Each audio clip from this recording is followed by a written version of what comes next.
Hold on. It's great to be on. Hold on, Sean. Hello, Okay. everyone. Welcome to the Fringe Think Tank. I'm Old Man Bills, otherwise known as Nathan. We have Sean Calderon on here today, and he's going to present for us. And we're going to be talking about some cool little Tesla coil stuff and some other stuff. What? I have my stuff on. I shouldn't have done that. Sorry, Sean. No worries. All right, let's go ahead. Let's get to your presentation. Let me bring it up. You want to say hi to everybody real quick? Yeah. Hey, hi, everybody. It's great to be back on Nathan's channel. I'm hoping to share some of the things that I'm working on. And so let's get to it. Nathan, first slide, please. Yeah, absolutely. Here we go. All right. You didn't expect this slide to show up, huh, on a status update of my projects. So what I've done is I've taken this device, it's supposed to be for your skin. It electrocutes your skin. And I ordered it to turn it into something else. So I just wanted to show you that. So I'm on Amazon. It's only $33 if you get the free shipping. But I'm going to show you what I did with it. So next slide, please. So this is the box that I ordered. You'll see that there's 4 colors there on the lower left corner. There's a purple, a blue, a green, and a kind of gray. Those are the different evacuated tubes with what they call noble gases in them. And so those are the colors that they can emit. Next slide, please. When I open the box, this is what you see. You see this sort of rocket-shaped object, and then you have these glass tubes. And so how it works is you'll put the glass tube in the tip, and then when you switch it on, electricity comes out and excites the gas inside the tubes, and then you get the colors.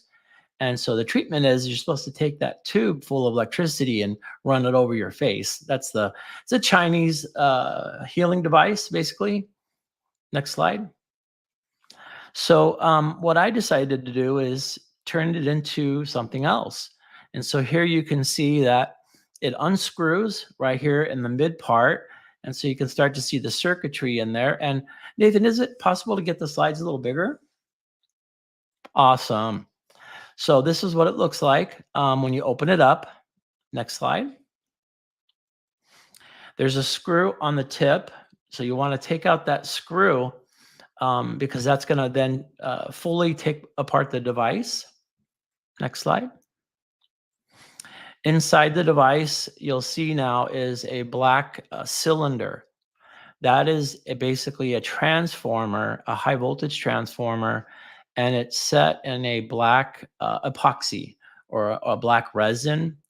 And the circuitry there coming out on the left, those big purplish capacitors, that's a circuit that takes the mains electricity from the house and it steps it down so that black coil there can put out some electricity. Next slide, please. So what I did is I took the wire cutters and I began to clip off the plastic around the point where the electricity comes out. Next slide. If you have ever bought a multimeter from Klein or other groups, you'll get these sort of brass needle kind of points. And so I have a couple of meters, a couple cheap meters, and these came with them. So I'm going to use one of these tips for this device. Next slide. All right. So if you look to the left, I also did some work on reducing the size. There on the bottom left, you can see the clippings there on the left. So when I took the wire cutters, you can see now that the needle peeks out of that black cylinder. Next slide.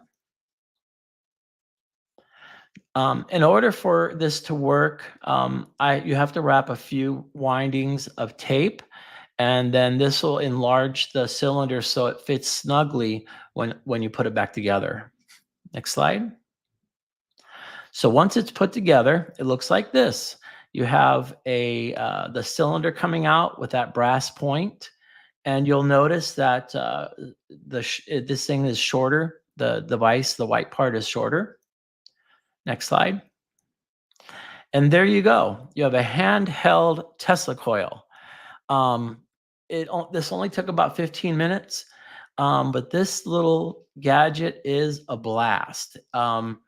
So I don't know why it is, but I love electrocuting everything. So I'm going to show you some videos of how I have fun with this. Next slide. So one thing I wanted to show here with this slide is that I've grounded one end of this light bulb, and now I'm just touching the other end of the light bulb with this Tesla coil. If you can keep playing it, Nathan, that'd be great. So what it's doing here is it is a live circuit. This is turned off.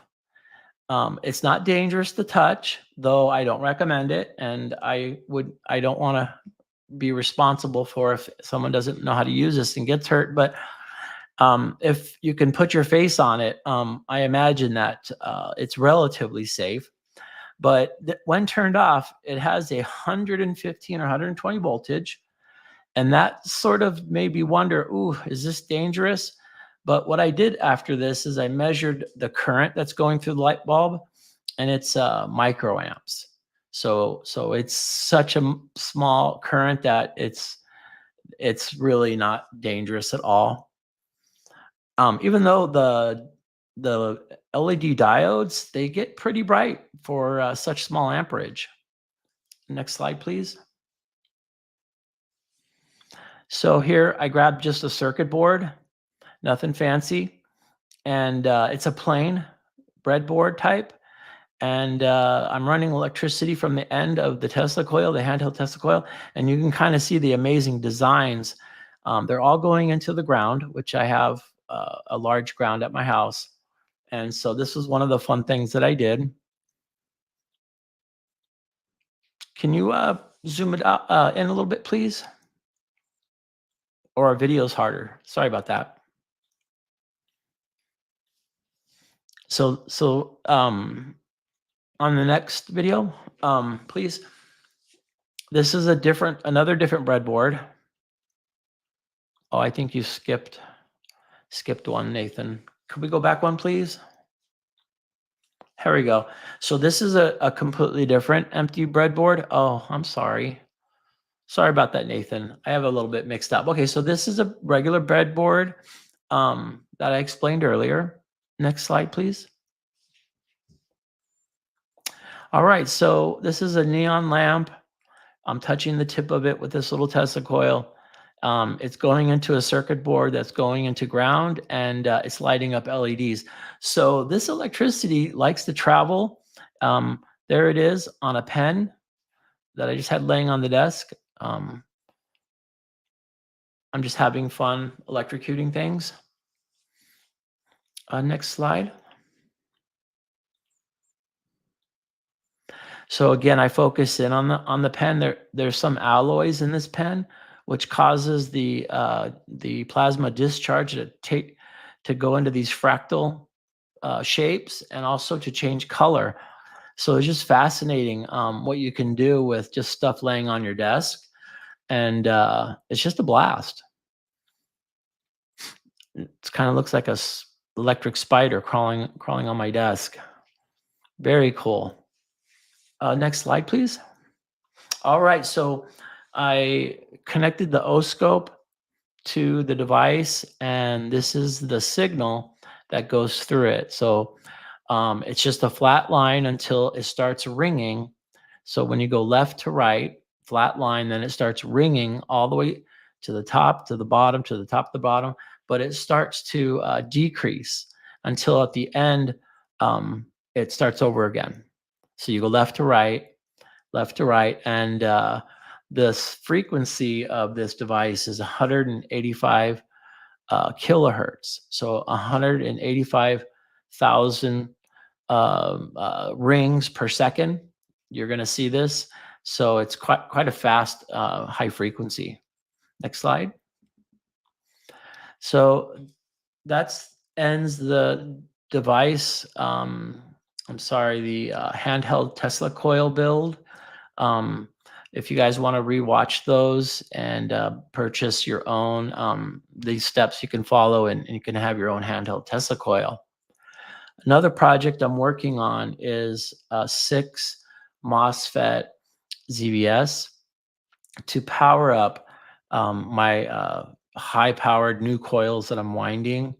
And so if you look at the left of the top left of the screen, you can see how much bigger the ZVS board is to the ZVS board on the right. And so if you recall, you were watching my last video, I was using the ZVS on the right. And so the reason why for 6 MOSFETs instead of 2 is you can get more current, and these are rated about 50 amps. So the little one on the right, 7-8 amps, the one on the left, up to 50 amps. And so I really wanted to push the current into my new coils. And so I'm experimenting, and I'm having a few little successes, but I'm not quite there yet. But I just wanted to share you guys just a brief update of what I'm working on. Next slide. So here's a diagram of the ZVS Tesla coil. I'm using the sphere. The sphere is a bit beat up because I get the sparks to come out the side. It's not intentional, but it tends to melt and burn. But what I'm showing you here is that this device is kind of a bit precise. It needs lockdown variables. They have to be consistent. If they're not consistent, then these 6 MOSFETs, if you can think about a 6 piston car, 6 cylinder car, and it's not firing on all 6 pistons, that's what these MOSFETs do. Now, when they're running well, 3 on one side are on, while the 3 on the other side are off, and then it switches. Then the bottom ones are on, and then the top are off, and it does that based on the coil that you see under the sphere, that piping you see there, the copper pipe, and that little capacitor there in blue. So if I have the capacitor at a certain value, and then I have that copper pipe at a certain value, then that's going to determine the frequency. And if I can get that frequency to equal the frequency of that sphere, and then what will happen is we'll see sparks come out the end. And so when I show you that concave shaped copper tubing, it needs to be locked down in the spacing. The gaps have to be perfect. If those gaps change in the slightest, you'll lose your frequency, and you can actually burn up your MOSFETs. And so you have to have the copper pipe spacing to be perfect. The concave shape also has to be perfect at the perfect angle. Another thing is, if you'll look under the sphere, you'll see an acrylic piece of acrylic tubing, and that has to be sized correctly. So that way the sphere is in the correct height in order for it to be a balanced system.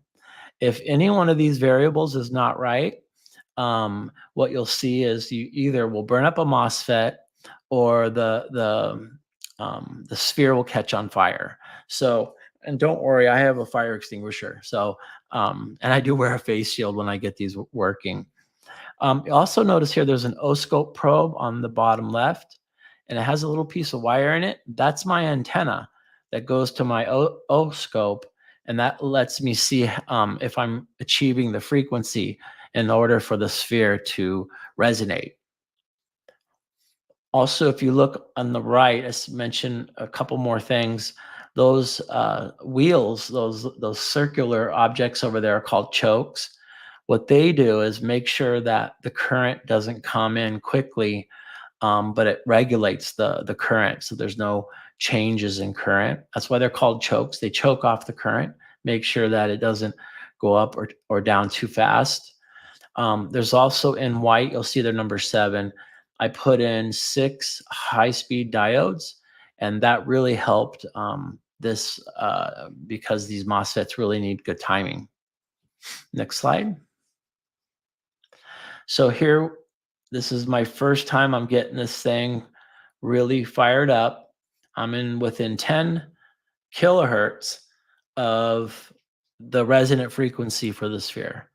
And so what'll happen is when I get perfectly to the resonant frequency of the sphere, this plasma discharge, these sparks, they'll triple or quadruple. They'll be almost as large as the sphere.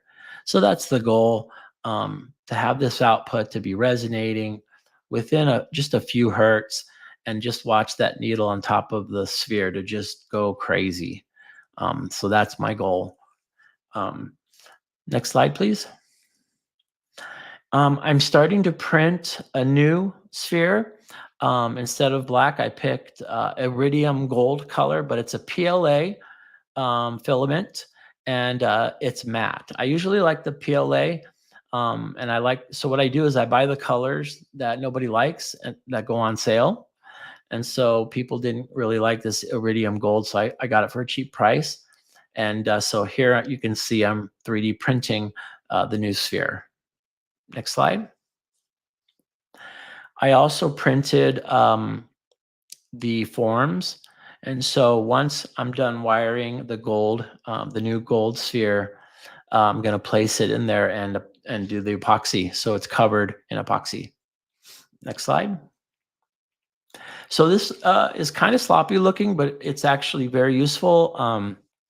If you look to the left, you'll see upper left corner in green, you'll see 220.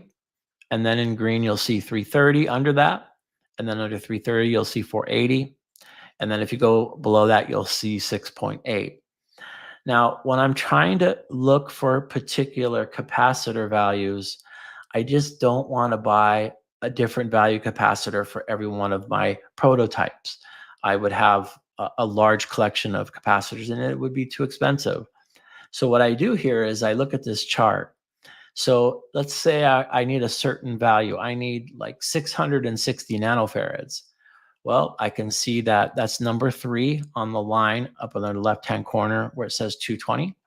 Then there's 440, and then there's 660.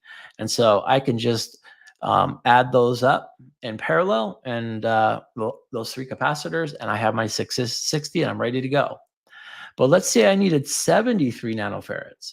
Well, then instead of connecting them in parallel, you connect them in series. And if you connect them into series, you'll see here that under the 660, it says 73. And so what happens is when capacitors are connected in series, they go lower and lower and lower in value.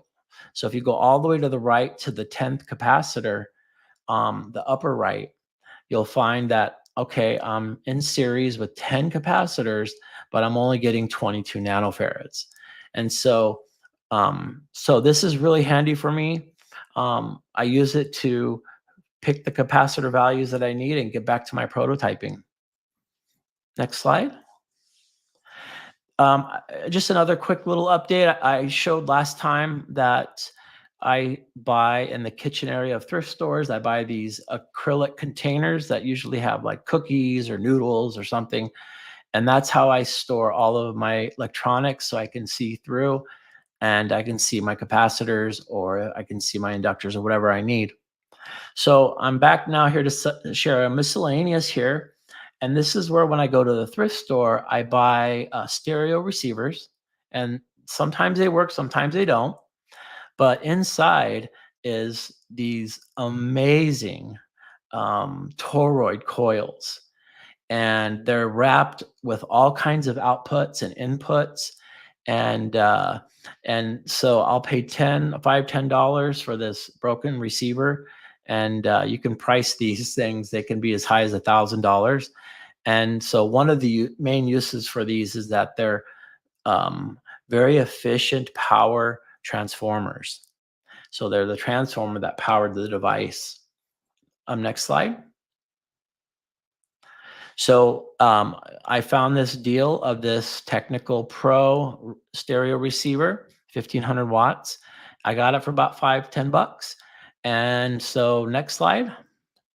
And there we have another toroid power transformer. So these are the nuggets that I like to find at the thrift store. And so what I'll do is, as I lift up each stereo receiver, if it's heavy in one corner, I know it's going to have this toroid transformer, and so I'm going to buy it. And so I just thought I'd share that. Next slide.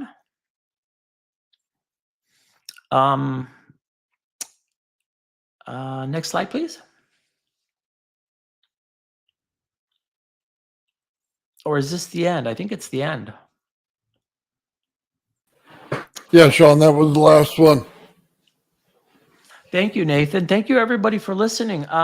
Does anybody have any questions? Okay, let's go through the audience. We had some stuff. Okay, hold on one second. Let me mute something. Okay. There's something going on in my background, and I don't know what it is. Anyway. Okay, I'm not hearing anything in the background. Okay, so we might be good. All right. Sorry, might just be me. No worries. Okay, nice. Getting some applause. Thank you, Sean, by the way. I'll be the one clapping for you. Thank you for doing that. I appreciate it. Thank you. Means a lot. Yeah, Nathan does a great job. Let's see. That device was actually making a high voltage ozone plasma to sterilize things. Is that about what you think for somebody's acne? Yeah, that's they're supposed to rub it on their face to get rid of acne or give them a fresh look in their skin. But if you put that vacuum tube in that slot and turn it up, I mean, you're electrocuting your cheek. I mean, I don't know how people do it, but the idea came to me, oh wait, I can make this a handheld Tesla coil and electrocute things all over my lab, and that's fun. Oh, that sounds like me. Now you're starting to sound like me. No wonder why we get along. We just electrocute everything. That's right. That's right. Thank you. Appreciate it. Everybody saying hello. Thank you, sir. Ma'am. Stay grounded. Okay. Oh, we got some temperature readings here. Okay. All right. Oh,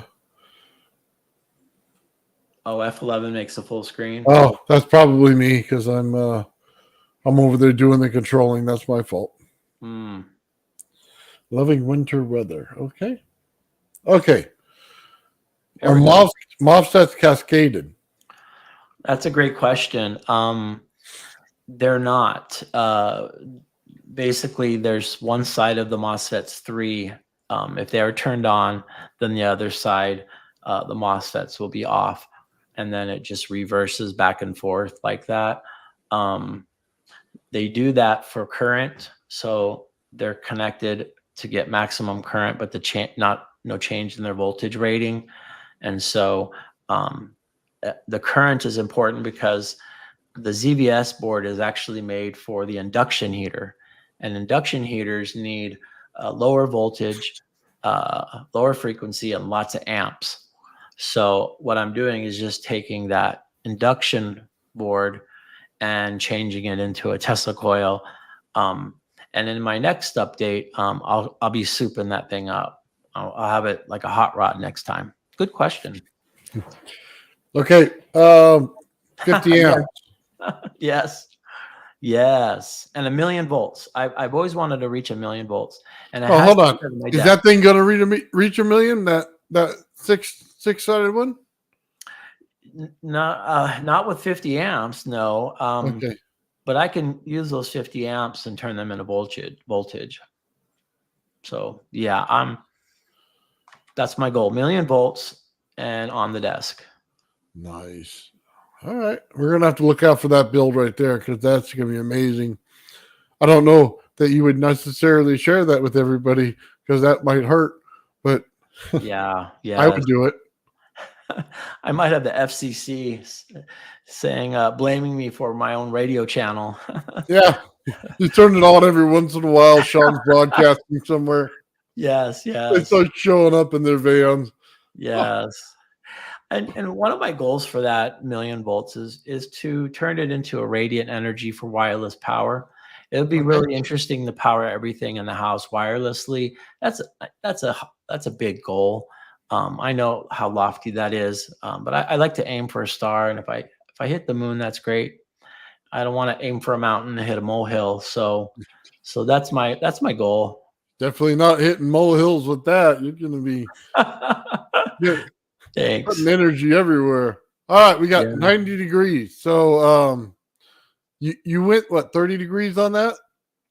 Oh, you're talking about the angle of the concave, the three Yeah, I believe quarters. that's what they're talking about. Yeah, I've tried 90 degrees. It wasn't, the coupling was too loose. And I know where you're getting it. Your Tesla coils tend to do good with a less coupling. So for example, when you want a transformer that is very efficient, you'll wrap the primary coil really close to the secondary coil, as close as you can get, because that equals efficiency, but not with the Tesla coil. Tesla coil says, hey, if you try to get too close for efficiency, then you're not going to let coil 2 really do its thing and resonate. So yeah, I did try 90 degrees. This sort of 45 degrees has worked the best so far. So I'm good with it. But thank you. I have tried that. Okay, let's see. Use the lamp as the coil base. The lamp is a coil. You lit it up. I remember that. You hit it with that little Oh, Tesla coil and lit it up. yeah, the LED light bulb, the big one. Yeah. Yeah, that's when it's turned off. So I wanted to let you know that what it does is it never turns off, even though you turn it off. And when it's plugged in, and what it gives out is 115 volts, whatever's in your wall, but it's microamps. It's so tiny.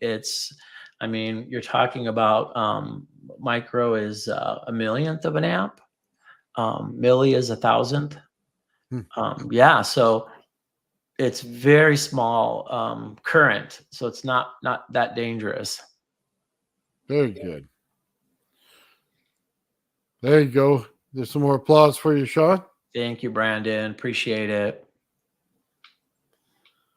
So they're Oh, asking about switching. yes, Mike. 3 on, 3 off. 3 on, 3 off. Yes, and if you don't have dialed in variables, so with the 2 transistor or 2 MOSFET ZVS, things can kind of, the coil around the pipe can kind of jiggle. Things can be a little loose, not so with the 6 MOSFETs. So you'll notice I put those plastic braces to keep the exact space between each piping. Otherwise, I won't get the 3 on, 3 off. Good question. Thanks. Sequential. Sequential is what you mean? I don't know if it's a prior conversation or has to do with what you're doing there. So the MOSFETs don't fire sequentially. They fire in 3s. So 3 fires while the other 3 don't.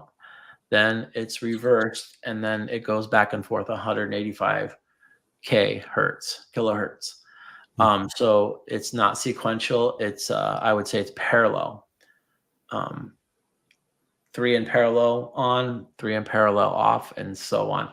And they're hooked in parallel so you can get the more current, the extra amps. There you go, Sean. Beautiful work. Thank you, Brandon. I appreciate that. I appreciate you guys taking time out of your schedules and letting us share with you. So let's see. 3 are on the same time and the other 3 resting and heating the amp. So it basically cools itself by doing that. Is that? Yeah, that's one of the efficiencies of the ZBS, is that it's very efficient in turning off the MOSFETs. They're fully turned off. So that keeps them cooler. If you're having a looser switching, then the MOSFETs don't get that full turning off. which is good for heat. If you turn it off 185,000 hertz a second, that's going to add up to some efficient switching. Very good. Ben says hello. He'll be here soon. Awesome, Ben. Good to see you. Let's see. There's Gerald. Gerald, where are you? Hey, Gerald. Good to see you. Were you able to sit for my presentation? Yeah, it looks like he caught most of it. Let me make Awesome. sure he has the stream ID. Let me pull up another question for you first. Sure. Okay. Okay. Oh. Go ahead. So 1500 watts, not a chance. Maybe 50 to 100 watts with those transistors. They are the IRFP 260s I don't remember the rating exactly, but it's roughly around 300 volts, just something around there, and 20 amps. That's just a guess. I don't have the specs in front of me. But I think the 1500 watts you might be mentioning is the stereo receiver that I got at the thrift store. That was 1500 watts. And that's where I found that toroid power transformer, which is like pure gold. Does that answer your question, Anthony? Let's see. Give me 1 second. Mm-hmm. Oh, good question. Why use pipe versus wire? So when you're working with high frequencies, and you probably already know this, but the electricity, the electrons, they don't go through the wire. They go on the surface of the wire. So if you're running high frequencies, if you use pipe, it's like perfectly set, efficient for the high frequencies to run on it. And they call that the skin effect. It runs on the skin of the conductor, not the center. I could use Litz wire. I'm actually going to do some Litz wire on one of my other projects. And basically Litz wire, you probably already know this too, is where you can get 50, 100 enamel coated wires and you twist them. You've seen it on the Bedini channel where they stretch out that wire and use the drill to twist it. That's Litz wire. I can use Litz wire instead of the copper pipe, and I think it might be a little bit more efficient, but good point. Here we go. We got another round of applause for you, Sean. Oh, thank you. Thank you. You're too kind. It's amazing work. Thank you, Brandon. I'm having a blast with you guys. Yeah, there we go. There's Crypto. Crypto. You're awesome, Crypto. You're awesome. And I don't know why Mike put a little chicken there, but he might be talking to somebody else. Thanks, Mike. Thanks, Crypto. Oh. I appreciate you. I have a blast. Oscilloscope. So it's the oscilloscope. He just shortens it. Oh, so Ozone says the oscope? Is that a play on words? Yeah, it might be. It's funny. Yeah. Oh, so Ozone says the oscope. Say that 6 times. Nope. No, thank you.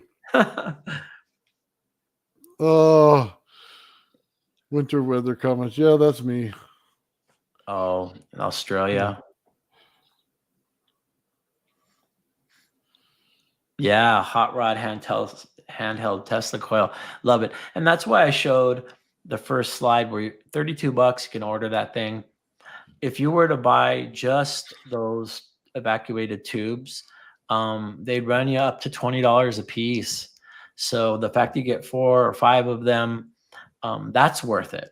You don't even need the cool handheld Tesla coil, but it's just a really nice package and just a few modifications and you're off electrocuting everything in your house. You know what, John? Yes. I'm going to do a video on that and show it on Wednesday. So you see all the stuff behind me, or maybe you don't. We're going to have some fun. Okay, let's just put it that way. So, for those of you who don't know, Sean sent me one of these, and we didn't go over how to put it together, and it's so simple. you know what I mean? We should have done it a while back, but it'll give me a chance to do it on video and then just start electrocuting everything in my garage. I got Tesla coils behind me. I got my gravity flyer behind me. I got all kinds of stuff laying around. So I'm going to find a ton of stuff to electrocute in my garage. I'm going to have so much fun. I took a bucket of all my mismatched screws and washers and just spread it all out on my work table. And I was just seeing where the circuit would go. And it would just go to different places. And you're like, oh, this is so cool. It's just, I know it's silly for some people. But it's right up there with fireworks or setting things on fire. Electrocuting things is up there on my list of fun. Nice. All right, here we go. There you go, Sean. Nice goal. Thanks, Elijah Tech. Huh. Yes. Yeah. Yes, sir. We're all having a good time, man. Hey, not sure. There you go. Is it not volts that hurt? It's the amperage. Oh boy, that's a big number. Is that 1,000,000 volts at zero? Almost, yeah. Amps is just 1 watt. Yeah, your math is right. If you have the right number of zeros. So people say the current will kill you. Others say the voltage will kill you. When I was in the Navy, I had to take a test every year regarding my electrical engineering skills. It's more of a field of electronics engineer skills. And one of the things that I had to memorize was anything over 30 volts and 300 milliamps, 30 volts, 300 milliamps. Anything higher than that is dangerous. And to be on the safe side, the military always goes lower to be just extra safe. They call that being sailor proof. We would call it dummy proof. So yeah, it was 3 and 3, 30 volts, 300 milliamps. Anything above that, it can cause you damage and even kill you. Yeah, no, thank you. All right. Probably work for ants too. Yeah, that definitely would. Yeah. If I found an anthill that's crawling in my house, I'm going to say, sorry, guys. No go. Yeah. That would Don't crawl across his table either. He's going to get you. Yes. Oh, man. That's going to look like a ceramic lamp, though. So good insulator. Oh, that's man. Funny. All right, man. Gerald's here with us. We're going to bring Gerald in when he's ready. So awesome. I'm never ready. Never. You're always ready. How are you guys? Good. How are you? I'm alive. Hi, Gerald. Good thing. How are you, Sean? Good to see you. I've been trying to catch up on your presentation. I got here late, and I was catching. I caught quite a bit of it, but not all of it, so I apologize. But what I caught, awesome job, man. Thank you. Yeah, go ahead. I was going to say, how many people here on the chat are wanting to get one of these handheld Tesla coils? Okay, Gerald raises his hand. Yeah, I have one. Yeah. Nice. Dude, Gerald, I told him next Wednesday we're going to light up things in my garage with this little mini Tesla coil. So it's already here. I have the package. We're going to get it open. We're going to build it. And then we're going to start zapping things. Nice. Tomorrow I might be a little late. I gotta go out of town and help a friend move a tractor and finish the outdoor experiment from the barn to the tree. I told you about that previous. So it's an atmospheric energy collection experiment. Wow. Yeah. So I have 240 cable. It's good for 200 amps, and it's going from a 60-foot barn to a 60-foot tree, and they're insulated from both. And then in the middle, it's bare, and it comes down and it goes through my coil, and then it's grounded. So we'll see what happens. Maybe nothing. Maybe something. So you definitely have enough conductor there to get some power from the Earth's electrostatic field. Yep. And so, yeah, that sounds interesting, though, to go I'm through gonna your coil. push it a little bit with the coil. I found out something. Nathan kind of gave me an idea. I'm doing some testing lately, so I don't want to let the full cat out of the bag, but let's just say when you put the right size cable through the right size vortex coil, you pulse it at the right rate, it gives the power going through that wire just a boost. Wow, that's awesome. See what happens when you talk to the old man over here? Something always crazy is going to happen. Old man builds. And you got to know what's going to light something up, or else I probably wouldn't have thought of it. Yeah. Find out. That's the way to go, man. That's right. Awesome. Are you going to put any measuring devices on your coil to see what it's doing? Oh, yeah. I'm going to have an oscilloscope. I got 6 meters that I'm going to be using. I'm using my infrared camera and my infrared laser. So we're going to see if there's anything happening. We're going to see it. Nice. Yeah, that's awesome. Yeah. And if nothing happens, well, I'll be a little late for fun, I guess. Sure. Let's hope you make it out of there with about stuff you're doing. I agree with you, Tammy. I've watched lots of theories and tons of video on Ed Leedskalnin and the pyramids, and I have a theory on how they might have floated rocks.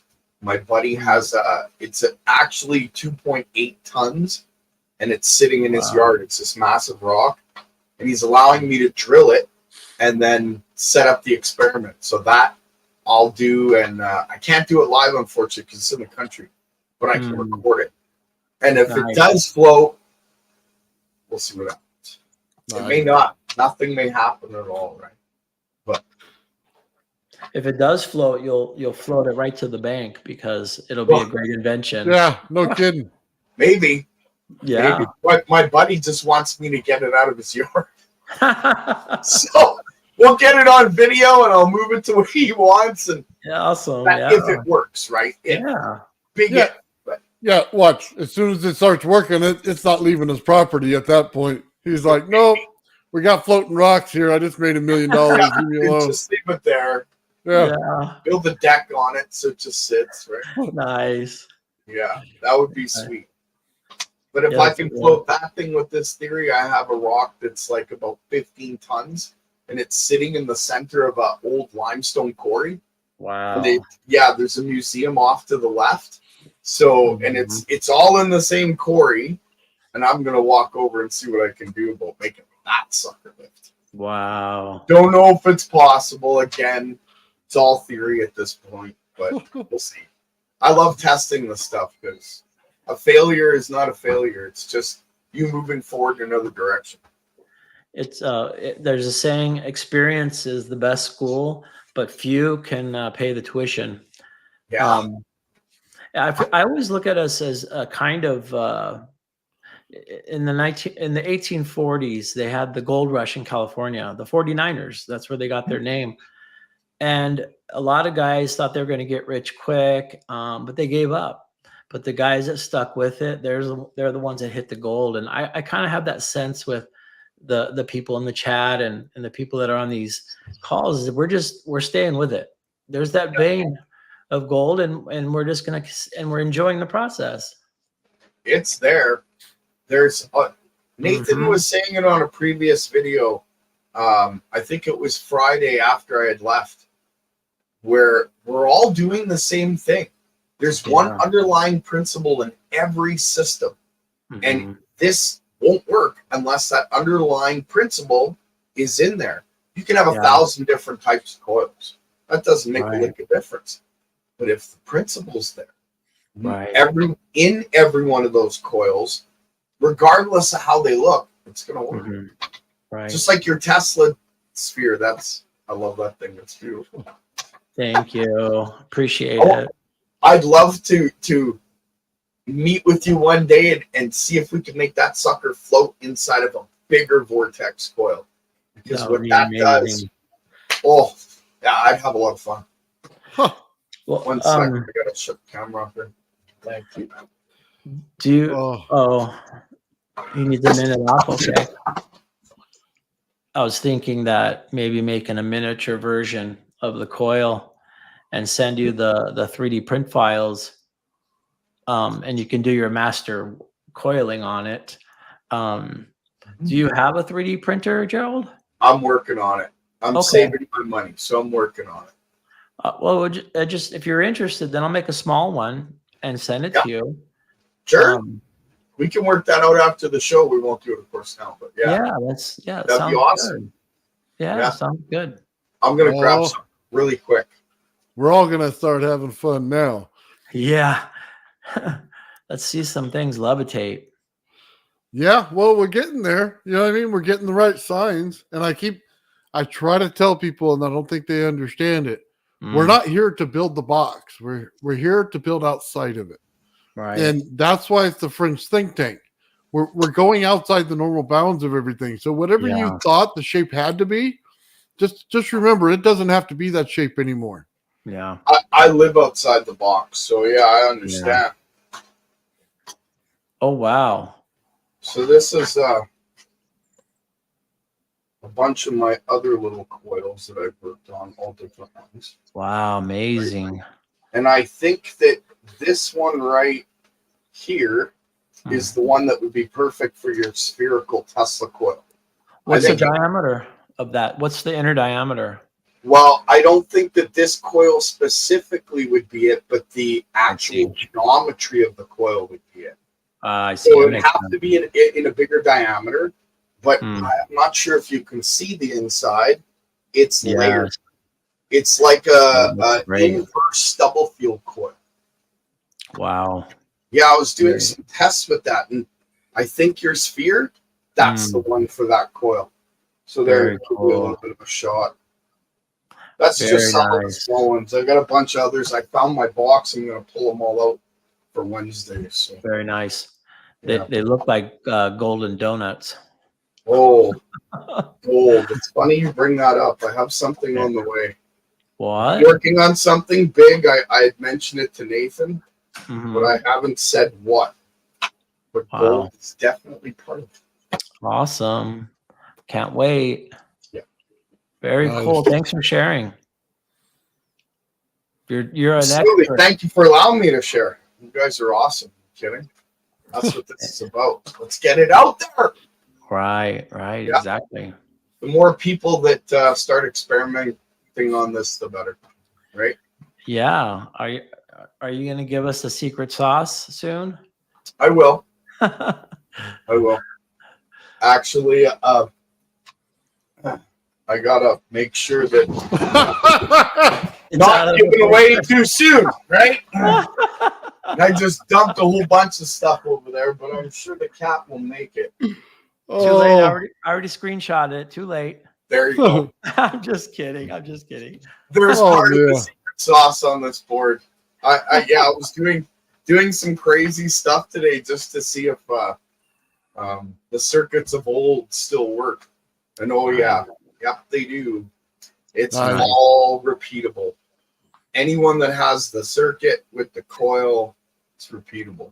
Nice. I built a new coil that was similar geometry, but not the same amount of windings, and it acts the same way. So, interesting. Yeah, I'm using different elements now. Nice. Yeah. A little bit of silver, a little bit of gold, a little bit of, you'll see. Yeah. Yeah. I've always wanted to do it in different colors. Like Nathan had done with his coil. Beautiful job, by the way, Nathan. Here you go. Gorgeous. Very nice. My only issue was, and you even said it in your video, I didn't want it to look like a Christmas tree. Right? Like, I didn't want it to look like your Christmas wreath, right? Yeah. I'm going to put it on my door. That's what there you go. Christmas time, that's going up. We're going to put some lights on the outside. Run a little current through it. Yeah, some beautiful art right there. The only problem is no two layers were resonant to each other.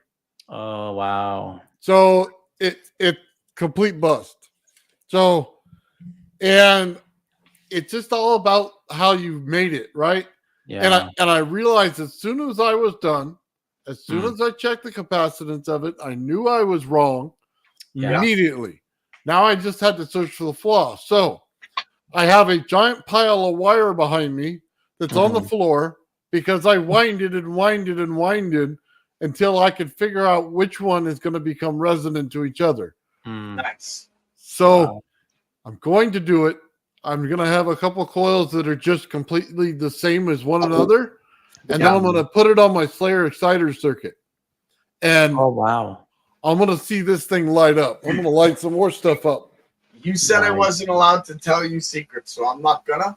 I'm gonna let you find out. If you get stuck, I'll help you along. But I'm not There's gonna only- tell you anything. You're doing awesome. I don't need to tell you Yeah. anything. You know what I mean?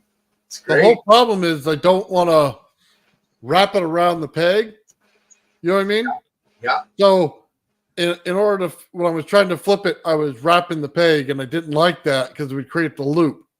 And I don't know that I want the loop. So I have to find a different way to do it. So I didn't think a loop was in your system at all. You don't want to loop. Mm. Yeah. Yeah. Because that would be two across the field and that would be bad. Yeah, it would cancel out the field previous to it, and then that would cause a cascade, right? Yeah. So Like I said, there's very specific things that even Jeremiah, once he wound a Star Chalice coil for Mike Powers. I just showed it to you. I have it there.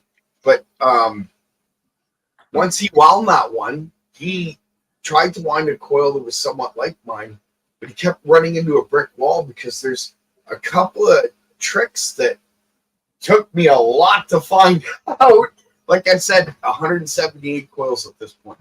Wow. And because of those tricks that he didn't know, he couldn't get that resonant flow, right? You're close, but you're not quite there. I'm not going to let you waste a lot of copper, though, either. So thanks. Right? Go ahead. Sorry. No, go ahead, Sean. There's a book by Malcolm Gladwell, and the title is Outliers. And what he does is he researches how what's an expert, and the basic his basic thesis is that anybody who puts 10,000 hours into something, they are an expert. And I was thinking about that because when I look at your coils, there's some expertise in those coils. They're not just a pile of wire in circles. And so it looks like you've put in that 10,000 hours because you're an expert. I've been working on this since 2007 or 8. Wow.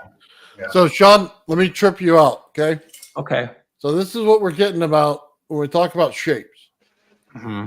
If I can take this shape here, Mm-hmm. and I can add this green wire and this green wire together, and then I can add this red wire and this wire together. Mm-hmm. I can make that a Tesla coil.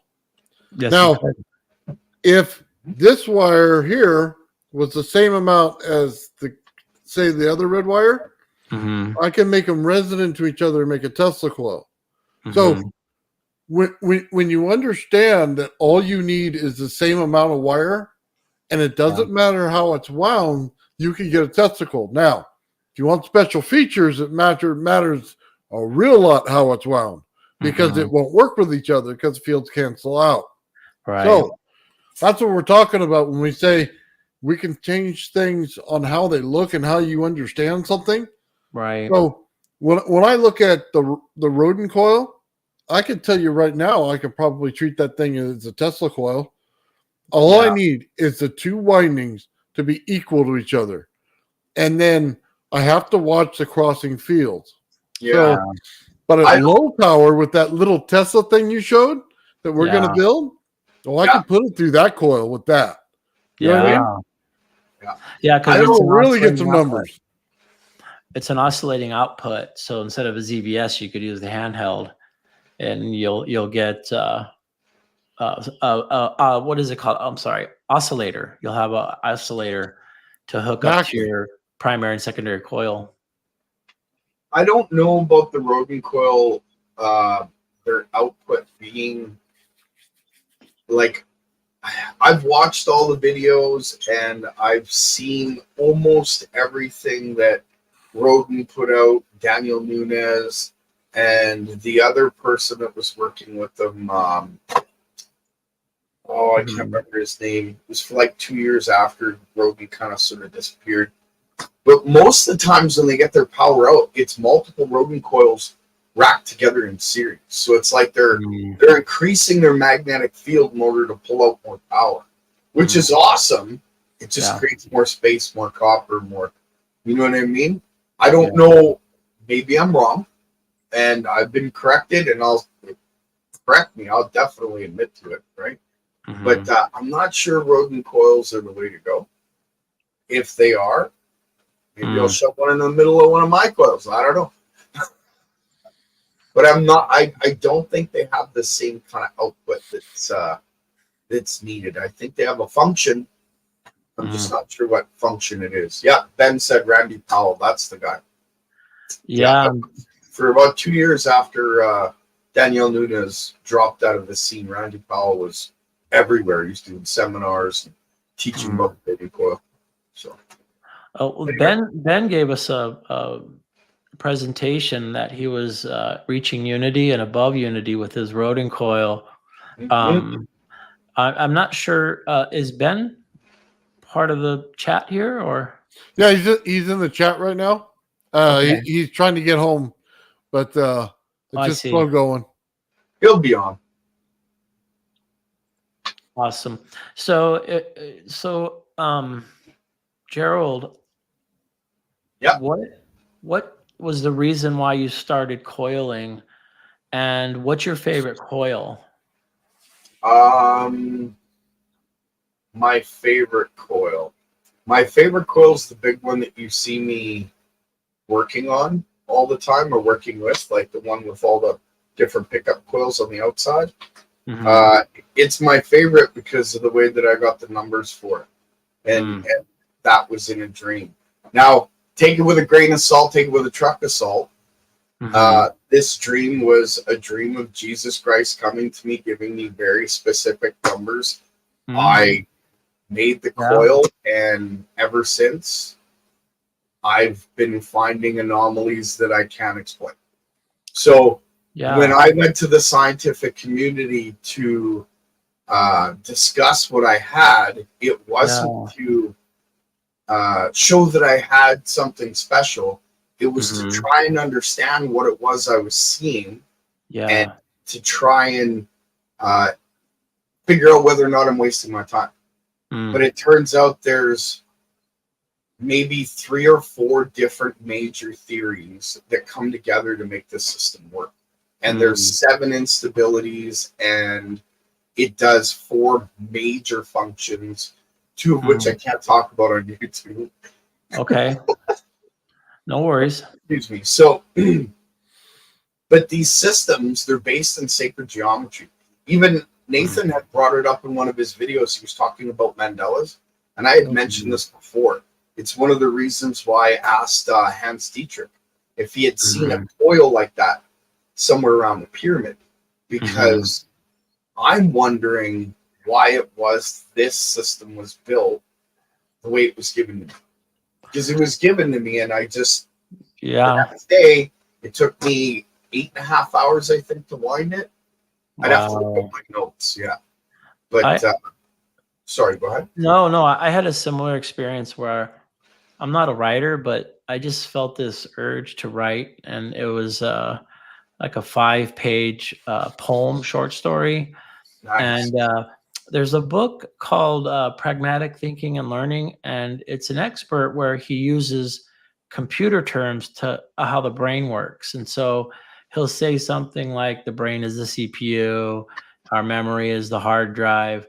But one thing that stuck out to me was, have you ever tried to think of a name of, let's say, a song, and you know it, but it's on the tip of your tongue, but you can't remember it? and you're in a conversation, and so then like 2 I've days done it with later, Nathan.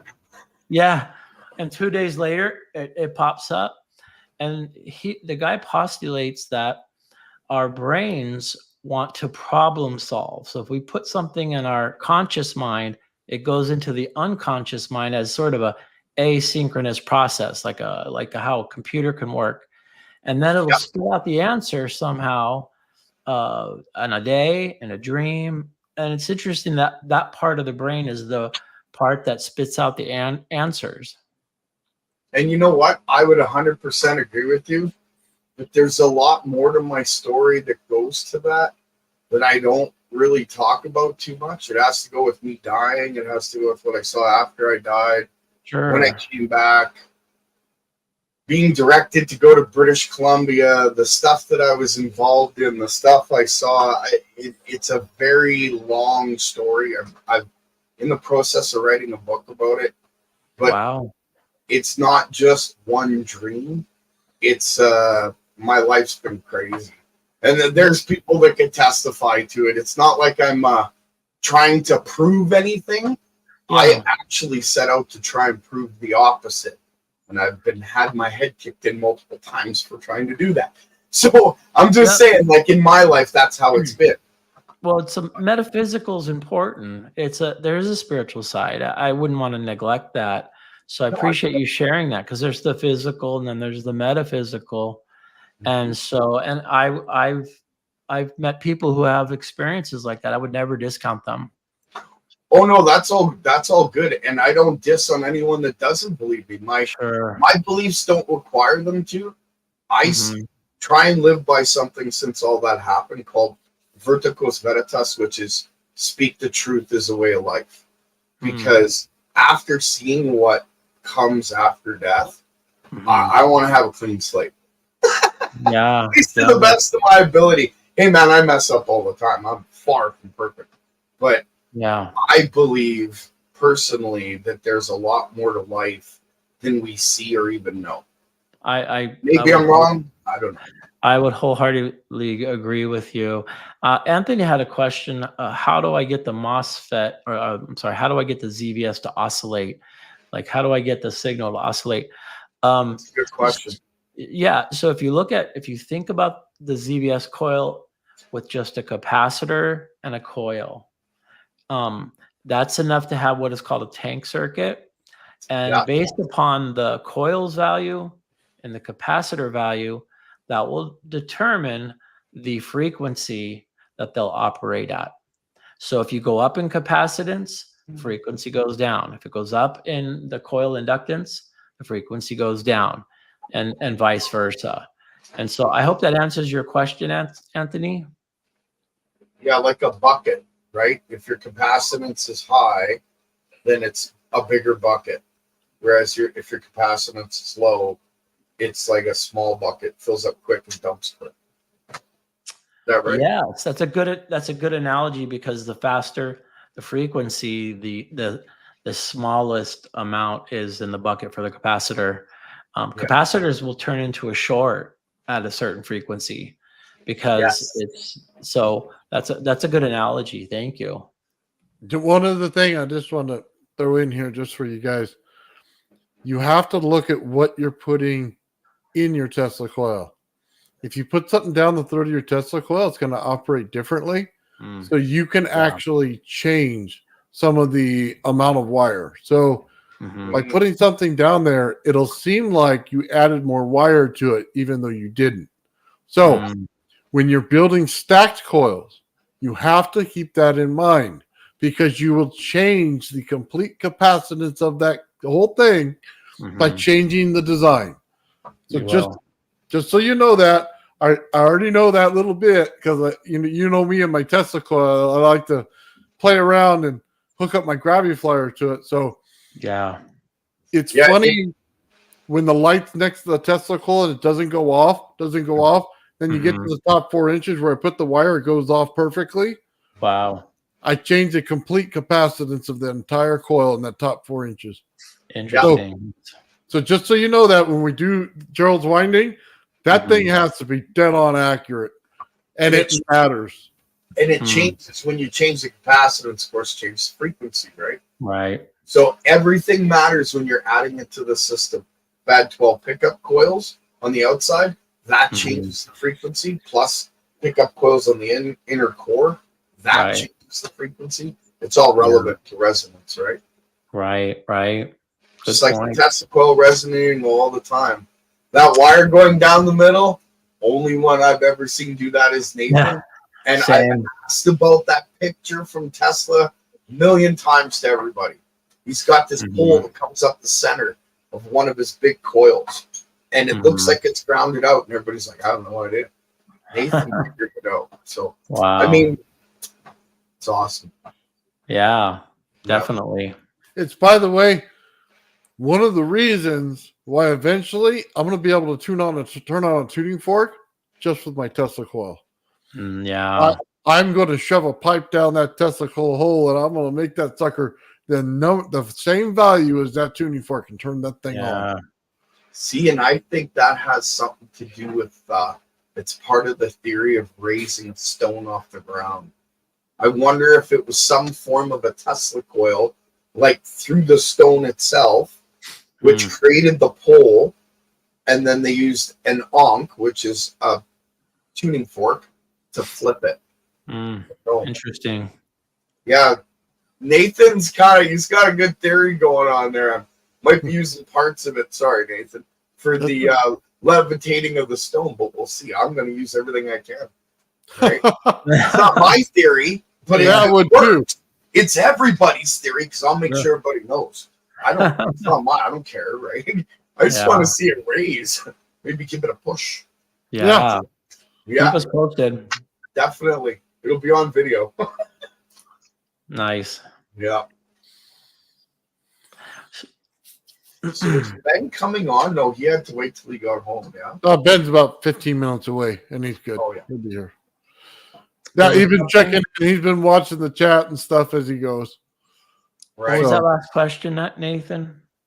I'm sorry. Oh, there was right here. Was just an article about using sound to influence electron, and I will say this: you could take sound waves and trap high voltage in it, and you can move the high voltage up and down if you trap it in there.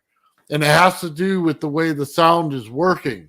So just when you think you understand everything, understand that there's another level and that there's a reason why sound is movement. Okay. It's not necessarily frequency. Frequency is built in a different way. It's movement. You know it. Sound moves energy. And when you create a form of an echo chamber with sound, you can contain the energy. And by containing the energy, you can build a bubble. And that bubble, well, we've talked about that before. You know where that goes. Yeah. So it's an interesting theory. Sound is important. Sound, interesting. Vibration is the energy. Light is the energy moving in and around the wire at a high frequency. And when you have those three components, there's a lot you can do with it. Got a big thumbs up from Mission Control. Frequency is everything. The power of resonance is it seems endless. It's such a interesting phenomenon. It's a phenomenon that is everywhere. Yeah. A lot of people don't understand it as well as they should. Yeah. We're going to, though, because it's really, I keep saying the only way to break gravity is to resonate something. And you're going to have to do it. No matter what you do, it's the key. It always has been. It's been written on every temple ever built. And all you have to do is be able to understand it to read it. And once you get past that, you can read it everywhere. I literally can't look at these things without seeing it. Yep. Interesting. We used to joke, I'm not trying to bring people back to the Bible, but the term Bible, Bible, basic instructions before levitating everyone.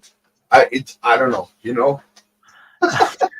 So if we look at that before, if we look in ancient texts, I think all the answers are there. It's just our understanding to look at those texts and see the answer for what it is today is a little difficult, but we're working on it. We're going to get it all said and done.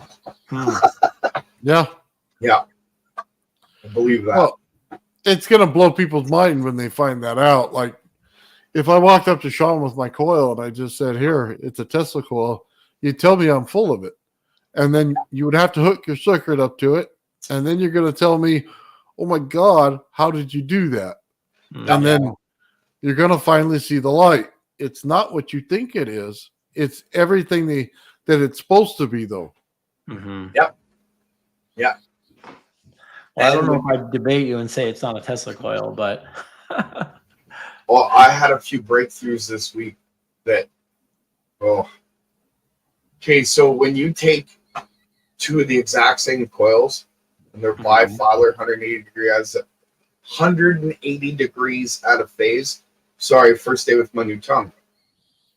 Pulse your primary on the one, and I'm picking up, and then I pulse the secondary on the second one, and they're sitting about 4 inches away from each other, and the coils are picking up the power, which shouldn't be possible in that sense. Right. So I put it on video. It's a kind of thing where the next test is to bury one coil and then pulse them where one's above ground, one's below, and see if I can influence the other coil. So it does. And so do you know the name of the video that you recorded it? Is it on YouTube? It's not. The very first 2 parts are on YouTube. It's called the Peace Core Transformer. And what you see is you'll see the first coil sitting in between these 3 pickup coils, 3 legs of pickup coils. And then what you don't see is the video I haven't uploaded yet. And it's 2 coils, one above, one below, and they're about 4 inches apart from each other. Maybe a little more. No, about 4 inches. And they're influencing each other without they shouldn't, because of how close they are. Even though there's a ferrite core in between them, the way that the system's working, it should be canceling each other out. It's not. I'm getting more power out every time I pulse the top one, and then I pulse the second one. Is this it, Gerald? That's part 1 and 2, yeah. Awesome. Good find. Let's watch it if it's not too long. Is that the one? Oh, give me a second. It's out today. All right. I put 2 videos out today. Using a different camera. Nope, that's not the one. Update. No, my microphone. That's old. This one looks cool. Go figure. Yeah, that's the Thane Hein replica. All right. So this is the Thane Hein replica. Okay, so that's not the one? Nope. There's 2 new videos I put out today called the Peace Core. Peace Core, you got it. Okay, give me 1 second. Just take me a minute to find it. Go ahead and talk. I'll look it up. So, Gerald, did you just get off work? No, well, kind of. I'm right now in talks getting a 2-story building, commercial kitchen / front storefront. So I guess you can call it work. I was doing the paperwork and the schmoozing. So yeah, I guess it's work, right? I don't know. I'm used to working with a shovel, a hammer, a screwdriver. I love working with my hands, right? So I don't know the schmoozing work, but yeah. Okay. That's what I was doing today. Awesome. Nathan and I are both retired. Yes. Well, I'm physically disabled, but I can do work maybe every second or third day, providing I don't throw my neck out or my back doesn't go out. So I'm contracting this building that was burned out, and it's like a challenge for me, right? So I'm gutting it, redoing it, and I'm putting a business in it for a specific type of native bread called bannock. And so creating a business basically. Well, you have to share when you get it up and running and share what your goods are and sounds interesting. I'm going to be videoing the whole right from beginning to end, gutting it, putting it together, That way people could see my skills. I work a little slower these days. I'm not as young as I used to be. Yeah, I know I that get feeling. the job done, you know. I'm older than you. Oh, maybe. I don't mind being young. 54? I'm 54. Oh, yeah, you got 4 years in on me. You're my elder. That's all good, though. I think we're all young at heart. Yes. Well, when I get my video working, you'll find out that I have a face for radio. So just so you know. I got one of those right here. That's awesome. Without my beard, I definitely got a face for radio. I was told I'm okay on camera, just don't smile, and then you'll be okay. But I smile all the time, so yeah. Smile, are you kidding me? All mine are fake. Oh my goodness. CGI. That's I why they only call have- me Old Man Build. Yeah. There you go. Was it? I hope it wasn't from high voltage. No. That Yeah, would be- I've got a few left. So yeah. You look like a biker in your old man builds, like head of the Hells Angels or something. There you go. Just need that Harley. I got a Hardley working over here. So I have a room full of Hardleys. there you Oh. go. There we go. Nice. Old Man Balds. Yeah, it's getting pretty thin. Yeah, My forehead grows every year. that's good. I like Yeah. that. Mine's on the way. I got a 5 head. Oh yeah. Yeah, it is what it is, right? Yeah, I mean, I can't control it, and I'm sure not going to do anything more than shave it off with pride later. Yeah, I'm not gonna be like my grandfather where he had 4 hairs and he just combed it over the head. Right? No, I'll just shave it and that's it. He's got the Homer Simpson thing going on. Yeah, Okay. yeah. Mine's getting close. Never mind. You know, Uh, I shave it permanently pretty soon. uh, Yeah, it is what it is. yeah. Is this the video? Yeah, Yeah. it is. You ready? Yeah. Okay, here we go. Peace Corps. All right, everybody, I'll try and make this quick. This is a little demo of the Peace Corps transformer. It's basically a Thane-Hein transformer with a 3rd leg and a vortex coil around the center. We're going to pulse it with 25 volts, 10,000 hertz, 1% duty cycle square wave, 20 volts per pulse. Each leg has 1 meter set up to it, except for this leg here. All it is looped with a wire. It's going to be pulsed with my bifilar circuit that I showed in a previous video. We're going to turn the primary on in 3, 2, 1. We're going to turn the secondary on in 3, 2, 1. As you can see, we got 108, 32, and 50. And that's all from 25 volt pulse between 1 watt and 0.1 watt. All right, everybody. You have a Wow. great day. Yeah. And the other one, I cover it with an aluminum canister that I'm working towards putting something else in, and the voltage goes up, so it contains the field that's within it. There's so much going on in that build. Oh my goodness. It's just amazing. You're so creative. Thank you. Took a long time to get there. Yeah. You're 10,000 hours. Yeah, or more maybe. I don't know. Probably.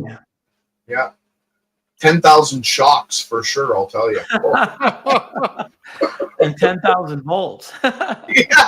yeah. Same setup as the last There we go, video. guys. This is Hey, the everybody, second I'm one. going to try and make this quick. Same setup as the last video, except, let's see if I can do this so you can see it this time. 25 volts input, same pulse rate. The 3 meters go to this coil, and this coil. This one's just on a closed loop. We'll get into that later, and I still have to wind this coil. And there's one in here I'm not going to wind. We'll get into Awesome. that after. The point of this video is this. You've seen what it produces as is. let's see what it produces with this on top. Just a Wow. thought. All right. Primary turning on in 3, 2, 1. Secondary turning on in 3, 2, 1. Oh, a little bit more, right? So we got 115, 41, and 48. All because this aluminum is encasing it over. Is that just a glass plate? I guess we'll have to get into that in the future, won't we? You have a great day, everyone. Gerald, are you bouncing that eddy current in there? Bouncing and how? Well, every time you put aluminum around and you got a magnetic field, you're going to bounce the aluminum a little bit. Something like that. Something like that, huh? Yeah. Well, think of it like this.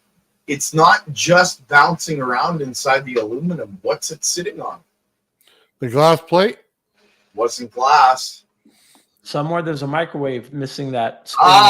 See? Yeah, it's a microwave plate, but Okay, but what what's is that made out of? borosilicate? Oh.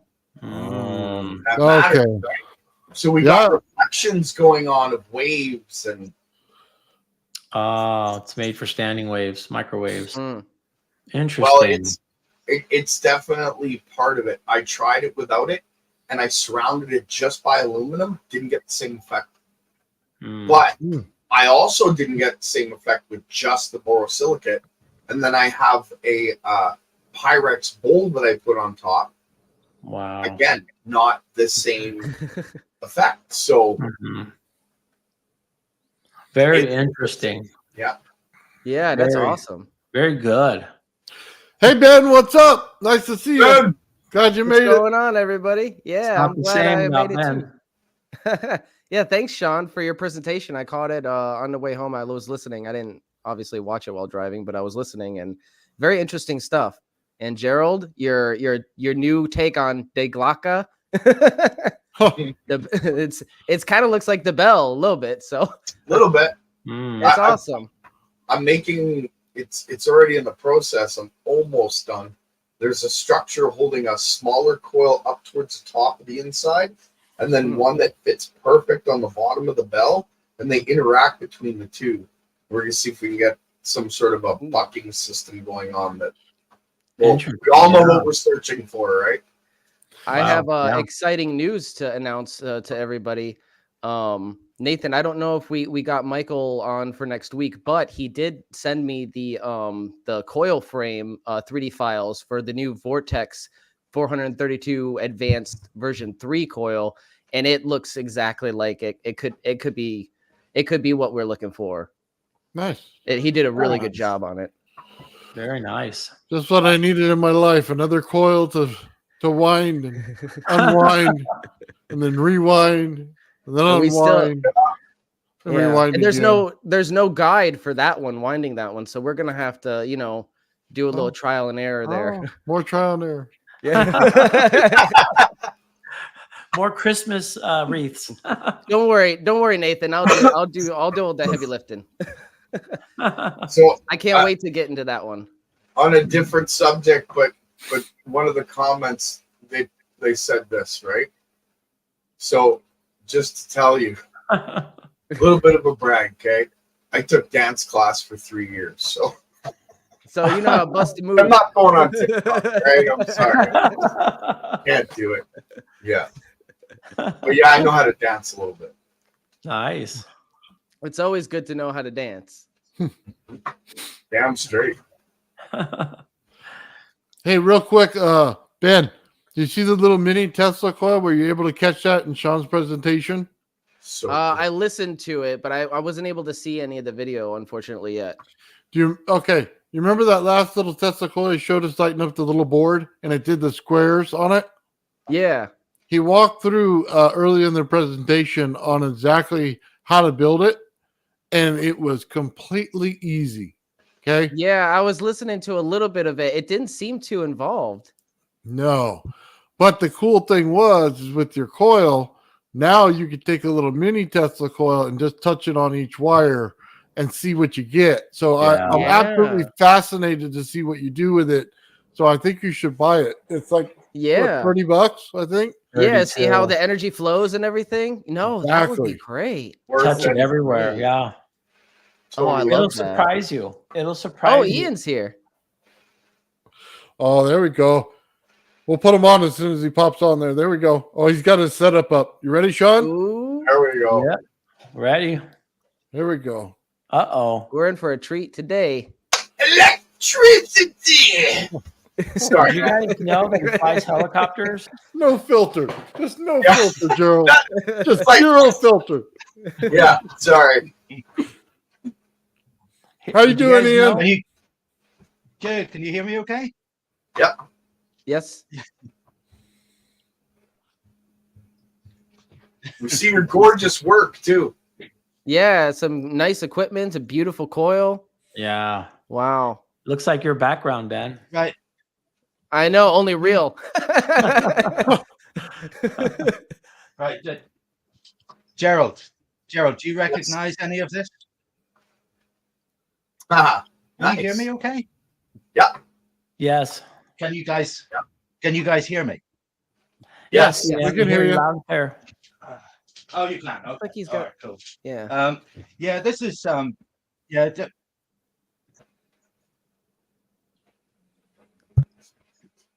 That's beautiful. Yeah. I know, I love it. It's so cool. A copper bagel. Nice. it kind of looks like a UFO a little bit, the way Yeah, a it little bit. shines. That was the one he showed us last week when he came on. Yeah. That coil. Now he's got something in the middle, some kind of pickup in there. Yeah, the one Yeah. where he holds it up and it looks kind of like a Mandela. Yeah.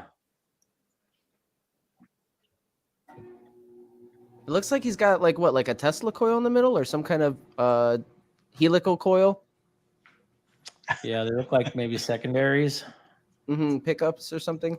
Mhm. Yeah, Ian, Yeah. can you hear us? Ian, Did you you guys- there? Ian? it's simpler. It's simpler than that. Hey, it's simpler than that. Yeah. Can you guys hear me? Yes. Yes. Okay. Right. It's really right. It's really simple. It's really simple. Can you hear me? Yes. Yes. Are you Ian. Can you hear me? Yes, Ian. Can you hear us? Oh, yeah. That's a better question. Oh yeah. Oh yeah. Okay. Okay. So that's okay. The setup is just the coil. This one. This is these are two pickup coils. Are they Yeah. hollow pickup coils or ferrite? Hey.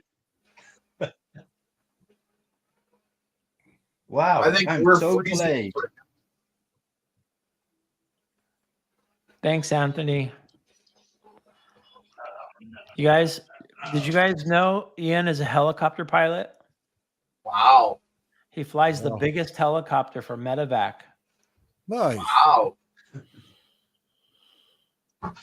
Yeah, he's very humble, but he's very smart. Right on.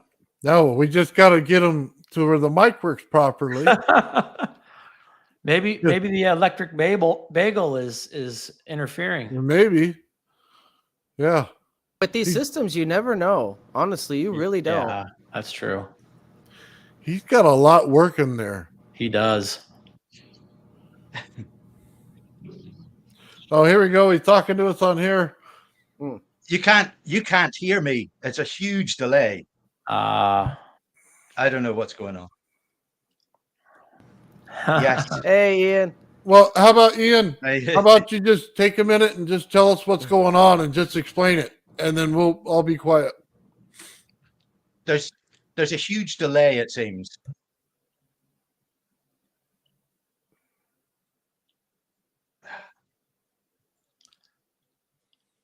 Ian, trace out your circuits. Help us go through them.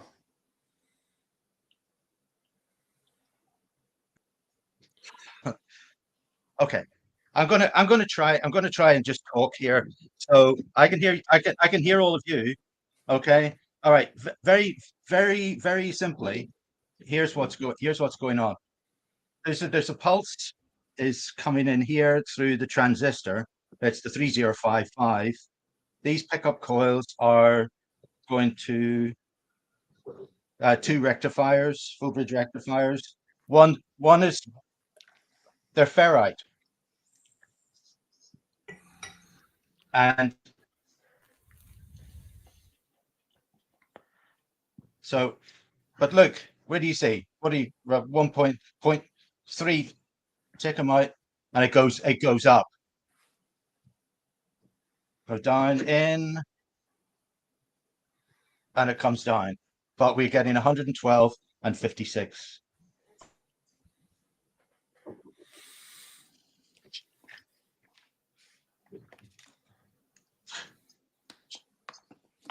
Look. 0. Nothing. 0.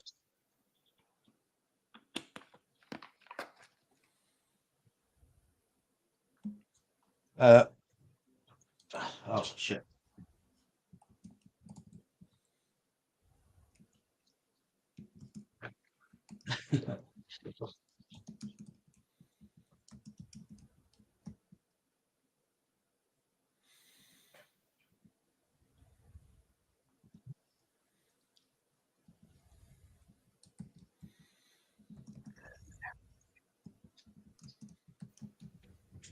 Okay.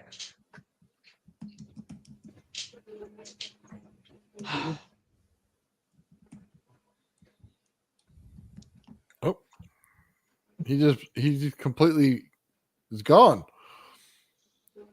He Maybe might have it crashed it. accidentally or something. Yeah. Did he Too say much what the input like- power was? I didn't catch it. Something crashed. His Yeah, something crashed. I mean, the coil, if it's working, it could be interfering with his equipment. Who knows? I don't Maybe. know. Got a bunch going on, that's for sure. He told me he was making some fun with me. He's testing his Christmas trees too. So he's talking about his coils. So it was just funny. Yeah, he's been testing them all week. He's dropped me a few messages on it, and I was kind of Looks like excited really to see what he did. Yeah, it looks like a nice call. I didn't catch his in and out though. Like he was talking about it, but there was so much delay. Yeah, they'll probably reset his computer. Hopefully, he'll be on again. We'll have him back up. Hopefully. So, what did you think, Sean? You there? He's muted. Oh. He'll be back in like 10 minutes. Okay, so we got everybody has something going on. Oh yeah. So hold on one second. Oh, there goes Ben. It's just Yeah. us, Gerald. They left us in here alone. What were they thinking? No. I don't know. I'm just wondering if he had Back. something simple. I think he had something simple like this in the center, right? Just something simple. Yeah, just a coil Yeah. pickup. Yeah. Yeah. Just the solenoid coil with ferrite in the middle. I believe that's what he had. Yeah. That's what I should try too. But yeah, that was interesting. I'm interested to see his experiment there. Yeah, ferrite seems to pick up on high frequency better than anything else. Like I got lots of coils from old adapters. They don't pick up as well as ferrite. So you think I should, when I test this on the Rodent coil, you think I should stick ferrite in the middle? Try both. Try like steel plates, like a transformer, and then try ferrite. Or Whatever. I could also, and I could also try just the air coil too. Yep. I think that Tesla knew that air core was the key to being able to attach it to other systems, and that's why he did what he did. He was a genius. Yeah. He was way ahead of his time. Heck yeah. And that's the thing, when you're ahead of your time, people they don't see what you see, and that's where we're at. We're on the precipice where we're ahead of the curve. Not most people are going to disagree with a lot of what we're saying, but you know what? I would 10 years ago, I totally agree with you. Right now, the scientific community, I don't think it's directly because of us. I think it's because of a whole bunch of people. Just everything. Yeah, but they're starting to come around where they're beginning to think that energy, it's possible to get excess. It's not free because it takes energy to make energy, but getting more out than in, it's starting to actually enter into their mind. So if the scientific community would hurry up and catch up, we'd already be running our houses for free. But that's refreshing to hear. Yeah. Yeah. I think that theory can come after the system runs. Because what's theory going to get you? Sure, you might know where to look in the right direction if you have the right theory, if you have the right parameters around that theory. But if you're just experimenting and you happen upon something that works, isn't it proper experimentation to find the theory out after? I don't you have to formulate how it's doing what it's doing. And that I get that. I can explain mine 5 ways from Sunday blindfolded. That isn't it. But is that considered the theory behind it? Or is that considered the mechanism of how it works? Do you know what I mean by that? I guess it depends on the context, right? Yeah, I guess if you were trying to engineer a system that would work, you would consider it theory. But if you had a system that worked and you were trying to figure out how it worked, right, you just stumbled upon something and you don't know what you did. I guess that's different. So give me 1 second, guys. Ian said there's no magnetism because of the windings. Okay. No magnetism at all. Okay, that's what he was showing on the Tesla meter that he had out there. Mm-hmm. Then he's going to reinstall the drivers for his camera and try to get back with us. So right on, Ian. We're gonna look for that. So I wanted to go in there. By the way, when you have a community and you bring up something new and they have no idea what you're talking about, that's a bad sign. Okay. And when your paper is based on somebody else's work, but you didn't do the work, that's a big problem because you don't know the shortcomings of it. So you're trying to calculate something in there that may be completely wrong and doesn't work. It's a bad idea. You replicate it, then you can go on. Then you can tell the ins and outs of it. And if you're lucky, the inventor left notes and told you exactly why something didn't work. Rarely does that happen, but that's a lot of the problem in the scientific community. You cannot do that. You have to rebuild it to find out why. Now, the only case that I would say that you wouldn't do that is any kind of nuclear stuff or any crazy stuff like that. But if it's just something like a Tesla coil, if it's just something in a winding, dude, this is basic stuff we can all do. Well, I have troubles winding stuff, but that's beside the point. I'll get better at it. But you know what? I just think it's just something that they need to start doing again. And I'll be honest with you. Spend a couple days with me. Spend a couple days with Gerald and Ben. We're all good. Spend a couple days with Sean. You may not come out of there alive if he gets 1,000,000 volts, but generally you'd be okay if he didn't. But I'm just saying that's the kind of thing you need to do. You need this side of it. You need the experimental side of it. And without it, you're a paper pusher. Yeah, you might as well just throw rocks in a pond. You'd get further. Yeah, I agree. Hi, Jen. Go ahead. Hi, Jen. Sorry. Need a break. Sorry. Well, understand. Welcome back. Thank you. So we're all just talking about doing experiments here, Sean. Sounds good. Who's first? Oh, we're not presenting experiments. I'm just talking about the great purpose behind it. That's how you find truth, is experimentation. one of these days, guys, I'm just gonna bring up everything in my garage and have it ready for Monday. So when you two aren't here early, I'm just gonna light up my garage and do it for about 20 minutes. It'll probably be the most fun I've had in like the last few months. Sounds good. I can't show everything in my workshop. Be 8 hours. It's insane. That's why I said I wanted to do a presentation with APEC, and you would have got like a glimpse of what I have. I'm just going to do the presentation on your channel. Well, I can tell you right now, there's not a day that goes by I don't get somebody asking about it. Yeah. You know what? I look at it like this. My dad always taught me, if you try for something, it fails or it doesn't happen, try again. Okay, so you really want it, try again. So if the second time it fails, it's try again.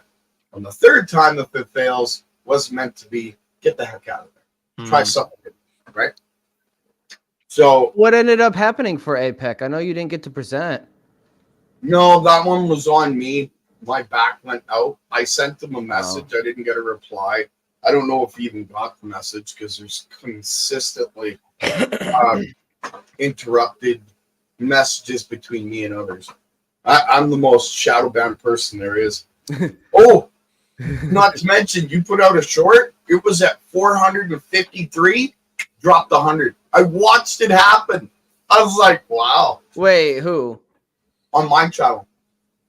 Oh, on your channel? Yeah. Oh, wow. Nathan and I, like, he was helping me with shorts. And it was at 452 or 3. I don't think it was 8. I think it was 2 or 3. And I literally watched it go down to 358, 353, somewhere in there. Wow. That's not good. Is what it is, man. When you're over the target, they want to push you away from it a little bit. You're watching that in the studio, right? Not in Yeah, in studio. Yeah. I think I was uploading a video when that was happening, something like that. Yeah, that's weird. Yeah. Happens to me all the time. But that's why you should also make a Rumble, just to back up. I tried. They won't email me back. Really? Well, I'll make one for you. I'll give you access to Rumble. Actually, you know what? It's the second. It's my time to try all the platforms again. I try every month. Instagram, TikTok, Rumble, Discord, you name it. I never get any emails back. It's like somebody sitting on my email going, nope, nope, nope, nope. Wow. Whatever. Hey, Gerald, I took some liberties with your little emblem. Yeah, I've seen that. I want you to check out the upper corner right now. Take a look at that. I like that. That's my angry face. I like that. That's good. Very cool. That should be on all my revenge videos. No, I'm kidding. Well, that's cool. I couldn't get your other logo because it was blurry. So every time I go to put it on there, So I just go, you know what? Give me about 10 minutes. Let me work something up. So I said, you know what? Anyway, I sent it to you in case you wanted it. I sent it in your email. I'll send you the gold one with the light behind it. Nice. Yeah, send me the one you want so I can put it up for you. I don't mind improvisation. Improvisation's the key to life, man. So it makes us smile. Oh, what you got there, Ben? Hold on. Give me a second. Something levitating? What? Nice. You got a little levitator with some styrofoam. A little acoustic levitator, yeah. Wow. Transducers and that's cool. That's just sound. It's just sound. Look, it's floating in a node. It's caught in a little node in the center. Oh, my bad. It's caught in a little node. You can see it spinning around. That is amazing. And then I unplug it and it'll just fall. That's wow. I told you, Sean, high voltage does the same thing. Yeah, that's right. You can hold it and move it. Amazing. That's awesome, Ben. Yeah. Yeah, these are very, very easy concepts if you know how to understand them, I guess. You could take a transducer and take a piece of glass and put it over it, get the correct height, and they'll do the same thing. Mm-hmm. Oh wow. That's cool. Yeah, there's a lot of cool nifty things, but I think it all relates back to basic science and misunderstandings of different things. Acoustic I don't think that levitation. science. Sorry, go ahead. Acoustic levitation. Mm-hmm. Yeah, I want to actually eventually build one that's parabolic, kind of like a half sphere on top and bottom. And then you can actually rotate the sound. And if you rotate at a specific frequency, the sound around, spin it with the object, you can lift a little bit bigger objects. So Wow. I'm interested in maybe doing a torsion, seeing if you can spin it one way on bottom and one way on top. So maybe that helps in some way to lift. Say that one more time, Ben. So, okay. So when you have a acoustic levitator like this is just a basic one with one on top and one on bottom, one speaker. But the more advanced ones can lift a little bit heavier objects, and they're like big parabolic, half circle shaped dishes on one. There's one on the bottom and one on the top. Yeah. So, and that's the advanced configuration. And the theory is you rotate the sound around in a specific frequency, right? A specific rate, and that allows you to lift a little bit more. I'm thinking maybe if you counter rotate on the top as well. I don't know. It's just something, but I'd like to play around with it for sure. Counter rotation's a key. You wonder why my gravity flyer has two spinning discs that come out with frequency like that and sound. Yeah. You got to have that torsion field. Yep. Creates a magnetic field on the disc, and then you hit it with a pulse wave, and it makes a speaker. It's hilarious. All of it tied together. Wow. Can you think you can rig it so when it flies, you can have it as like a working speaker as well, like where you can have like your music blasting through it? You know what? It would have to be, but I don't think it's going to be a speaker in the sense where your music blasts through it. I think it's going to be like a ringing, a high pitched ringing, and as you're going by, people that are close to it will hear it. Yeah. Yeah. That makes sense though. Yeah, put that sphere in the center of my rodent coil in a specific frequency, it starts ringing real loud. Wow. Resonant frequency. Yep. Mm-hmm. Yeah, it'll start winding too. I have the video of the it was like those little disc shaped neodymium magnets, and they stack together to form like a long cylinder. I put a long cylinder in the center, and I slowly increased the frequency. And I heard the noise like winding up, like,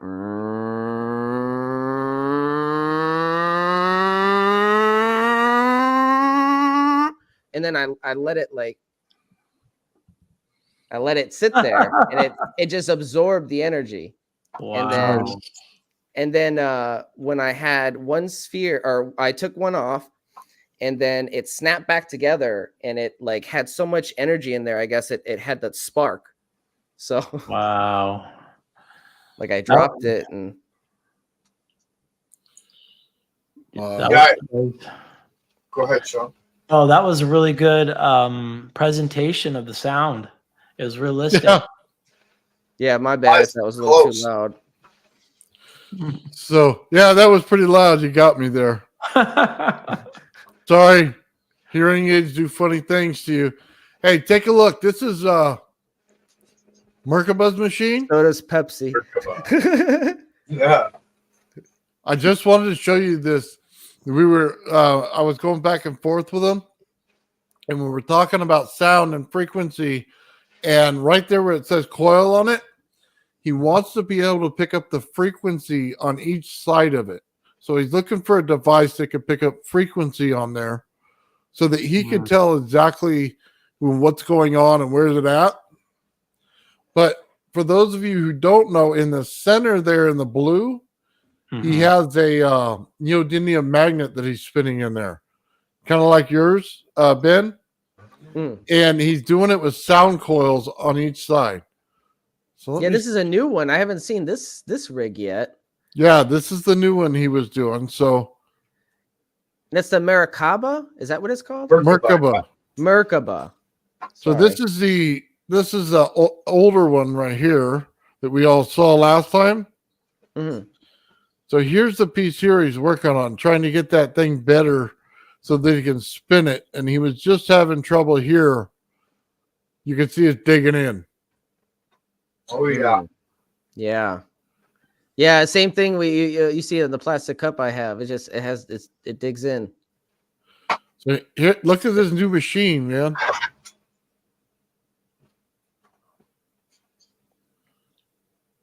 Have you seen this before, Sean? I haven't. Wow. This is a lot more advanced than the other one. Yeah. This is cool. Yep. Time to step it up a level, gentlemen. Dude, and he built that fast. Is it all sound? Is there any electromagnetic waves? So check it out. Let me do my job and pause it if I can. And you'll see these black coils right here with all the colors coming out of them. Mm-hmm.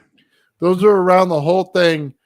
And it's like a diamond and a diamond shape, or a square and a square, right? Okay. So a square going over the top and a square going around the outside. Mm-hmm. And that's what's running everything. And he's got pickup coils that he did on the last one. I don't see him here.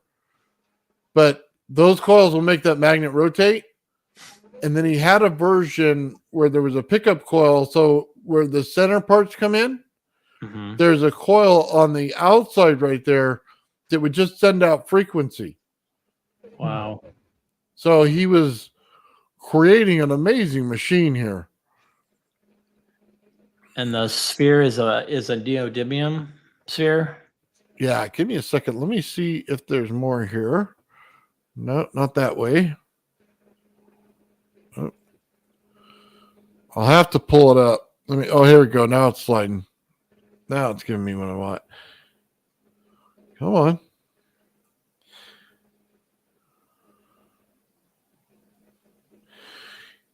He's getting the shape of a Merkaba in the center. Let me see if this is it. No, that's not it.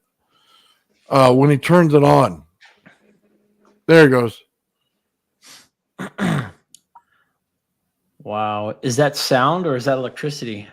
That's his sound, and that's what it's doing. It's creating the sound in the center to spin everything. And as he turns each one of the sound things on, it makes a different turn. Wow. Yeah, this simulation is cool as hell. Yeah. So he's got different iterations of the center part, but it's all kind of the same machine.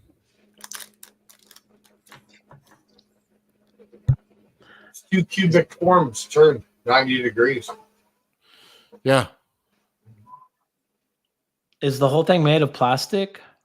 So there's a metal frame. Mm. And then, like I said, the wires, they look black, but they're actually wires in there. They're just taped over. Mm-hmm. And yes, he printed a lot of stuff on there. Wow. 3D printed a lot of stuff. Well, I could do so much with the printer. That's a nice housing for the sphere now. Yeah. That's a nice containment unit. That's what he originally thought was going on in there for the magnetic field. That it turned out that it was doing the Merkaba thing. So Wow. I just thought it'd be interesting to show you that, Sean. I don't know if you saw it. I'm going to switch this. Sorry. That one's yours. Let me get back to where I was. Sorry, guys. I actually wanted to show you the machine. So you guys go ahead and talk. Give me just a minute, and I will look it up. We're getting some interesting comments. Yeah, that's what I was reading.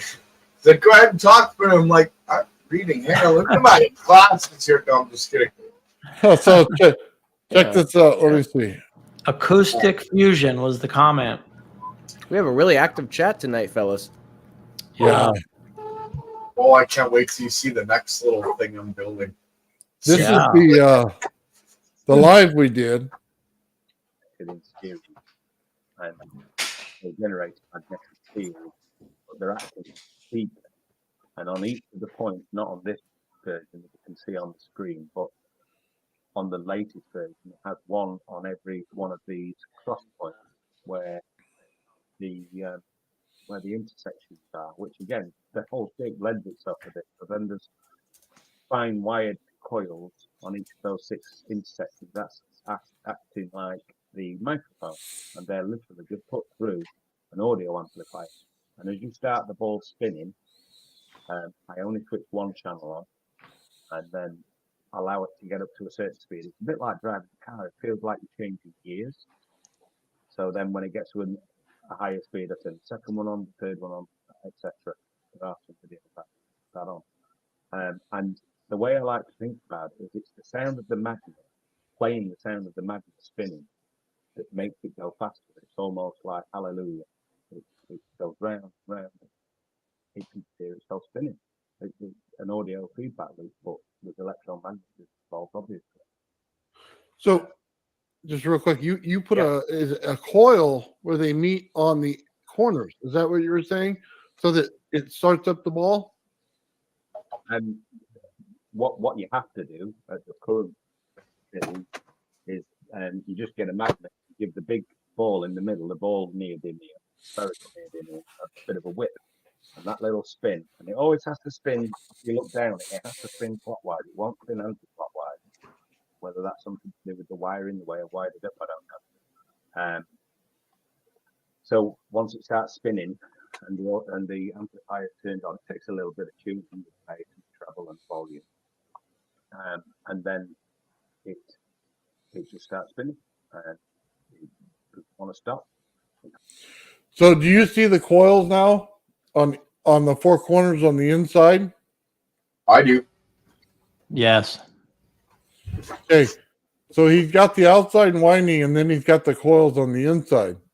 So he's getting a spin out of it. I just thought it was one of the most interesting machines I've ever seen. Yeah. So Yeah, that's gorgeous. I wanted to bring back Ian since he made it back. Nice. So give me 1 second. Let me stop presenting here. And Oh, there he is. Ian, can you hear us? Yeah, can you hear me? Yep, a lot better now. Yeah. Okay. Is there a 2-minute delay anymore, or are we okay? This sounds good. Looks like it's okay. Yeah. Okay. All right. Oh, there it is. All right. Oh, look, there I am. Whoa. All right. Oh, still Okay. delayed. What I was trying, I think the cable I had for my camera, maybe it wasn't a USB 3 cable or something, but that's maybe what's screwing up all the sound and everything. But here we are. Okay, so basically what I was trying to show, I tuned the coil with that circuit that you gave, the positive pulse circuit, Gerald, on Wednesday. Yeah. Using the 3055, the NPN transistor, and I basically find that a useful. These aren't the best waves. I can get a nice clean one, but it doesn't produce any power in the pickups. But also at 78 kilohertz and 10% duty, any more duty than that, it didn't achieve anything. So I just left it there, and if I went down, it reduced it. So I just put it to the minimum active duty cycle. The input voltage is it's arbitrary. It's 18 volts, and Okay. and it's about 3 watts. So it's 178 milliamps is the input. So you're looking at 3 watts input from the DC power supply. Whenever I put these, this one is a thicker one than this. I just made this today to see if a second one would actually work without loading the coil, but I can't find any magnetism anywhere at all. And I think that's because I did the 180 turns and canceled it all out. But I'm still getting and I've got an analog ammeter here going to after the rectifier into the cap basically, and I've grounded the cap as well just to see, and it raises the voltage a couple of volts, but nothing really. And if I take the cap off, it's just that it goes instantly to the voltage that it reads through the cap. I was just using the caps to make sure that there was something moving somehow, somewhere. The only amperage is coming out of the power supply. There's none here. I can't measure any on my on this. I can't measure any on the clamp. Well, I do, but it's completely erroneous. And so the main thing was that, what do you say? So you've got 3.2 watts there, right? It's higher than it was earlier. I don't know why, but if I take these out, see what happens? The watts goes up, not down. When I put them in, the watts go down. And we're getting 113 volts on this one. And I mean, they work anywhere inside. And we're getting 68 volts on this one, the one beside it, basically for nothing. So I thought that was interesting because there's real power in these. When I discharge the caps, there's a huge spark. So there's energy in there. There's energy coming from somewhere, but I don't really understand where. But as I said, there's no magnetism. There's a pulse. I can take this up, and you can see the voltage will go up with an increase in voltage, but obviously the watts go up as well. But look, there's 170. But if I go any higher than that, then it overheats the transistor. So I mean, I can leave it at 24. There we go. So you got 100. It's stabilizing down. It's just the capacitor got a bit of a charge there, so it's running it down a little bit to its nominal, whatever it's doing there. So yeah, I just thought, I've never seen that before. I've never seen getting voltage. I've got 100 there, I've got 140 there. I've got 4.5 watts here, and when I take them out, I've got 4.6 watts to run without them, and when I put them in, the watts go down. Wow. Very little, but it's the fact that there's nothing inductively happening here at all. So I'm asking, that's crazy. Where is the energy coming from? That's what I'm. Because it's the same as I saw with yours, Gerald, when you were putting your pickups in, and it was having no effect on the actual feed from the power supply. But in this case, it's actually going down a little bit. Looks like you've obtained charge compression. What's the diameter and gauge of the wire you used on the coils as well as on the donut? These are 20 gauge, and these are, I mean, this was one I had lying around, and that one I just made today. But this one is giving them a higher voltage than this. It's about 50 volts more because the wire is wound directly on the. I'll show you. They're like these. Oh, ferrite rod. They're just antenna. What do you call them? Rods. So ferrite. So ferrite. Thank you. So, but today then I made some formers like this to make some more, but that's not directly on the ferrite. There's about a 1 millimeter of PETG there from the printing. So that's why that one is giving a different reading to that. But no matter where I move this one, anywhere in the donut, the reading stays pretty much exactly the same. It doesn't change. So as many of these as I can fit in the hole here, they're right beside each other, and it's not affecting anything at all. So so when you say charge compression, Gerald, what exactly do you mean? Well, it's like you've managed to do the similar thing that I've done in the middle. You've focused all your electron flow to the center of your coil, and at high frequency, they just love to have ferrite there because it absorbs them, and that's how you're able to pick up that excess voltage. Have you put a load on any of those two pickup coils? You may not get much out. Just the capacitors. That was the question I wanted to ask 10, you. 10 Your microfarad. capacitor, when you short it out, is it a green color that comes off the spark? I haven't noticed. Shall I do that? I might as well. Definitely try that. If it's a green spark, it means that you're filling it up with a different type of energy. At least that's what I've noticed. Ooh. Okay.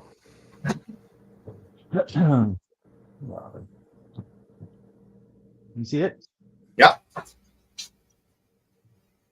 Try not to electrocute myself. Saw It's it. kind of a purplish.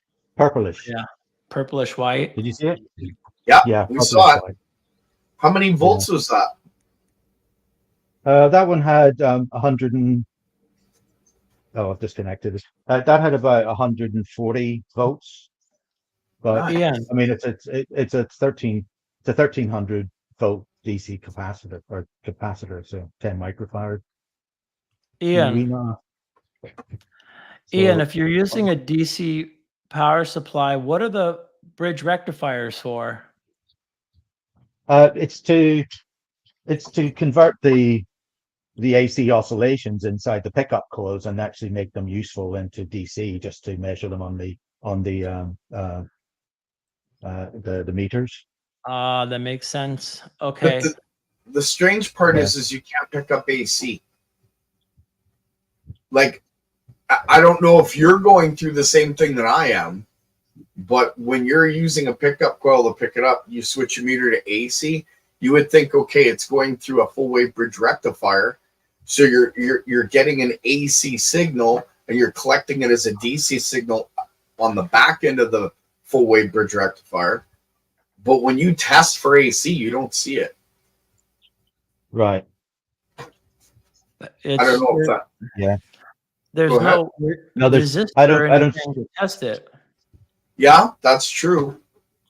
Even with a capacitor there's a small form of internal resistance, though. There's a drop on the capacitors. That's correct. Yeah. So what are the watts in, watts out, Ian? Well, I can't measure any current, so I have no idea what the watts out are. That's the thing. There is no magnetism in the coil, so there's no amperage. The only amperage leaving there is 195 milliamps out of the power supply, 24 volts. So that's 4.6 watts. That's because I turned it up to 24. It was at 18 originally. Fascinating. Have you hooked it up to a load whatsoever other than caps? Just a resistor? No, I haven't. Try some LED lights.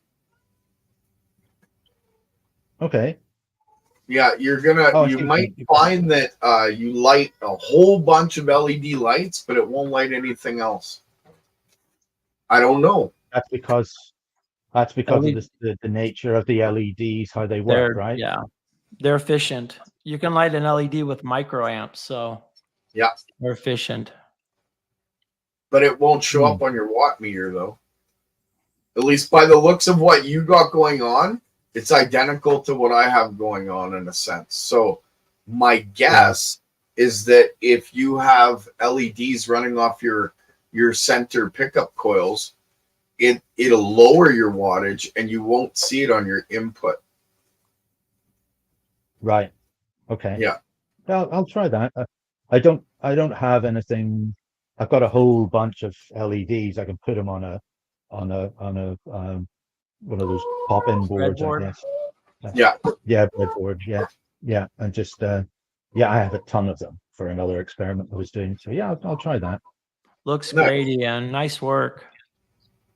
Yeah, I just thought it was interesting. I wanted to get the half bridge up and running, but I just ran out of time today with work and stuff. So, but I saw this yesterday.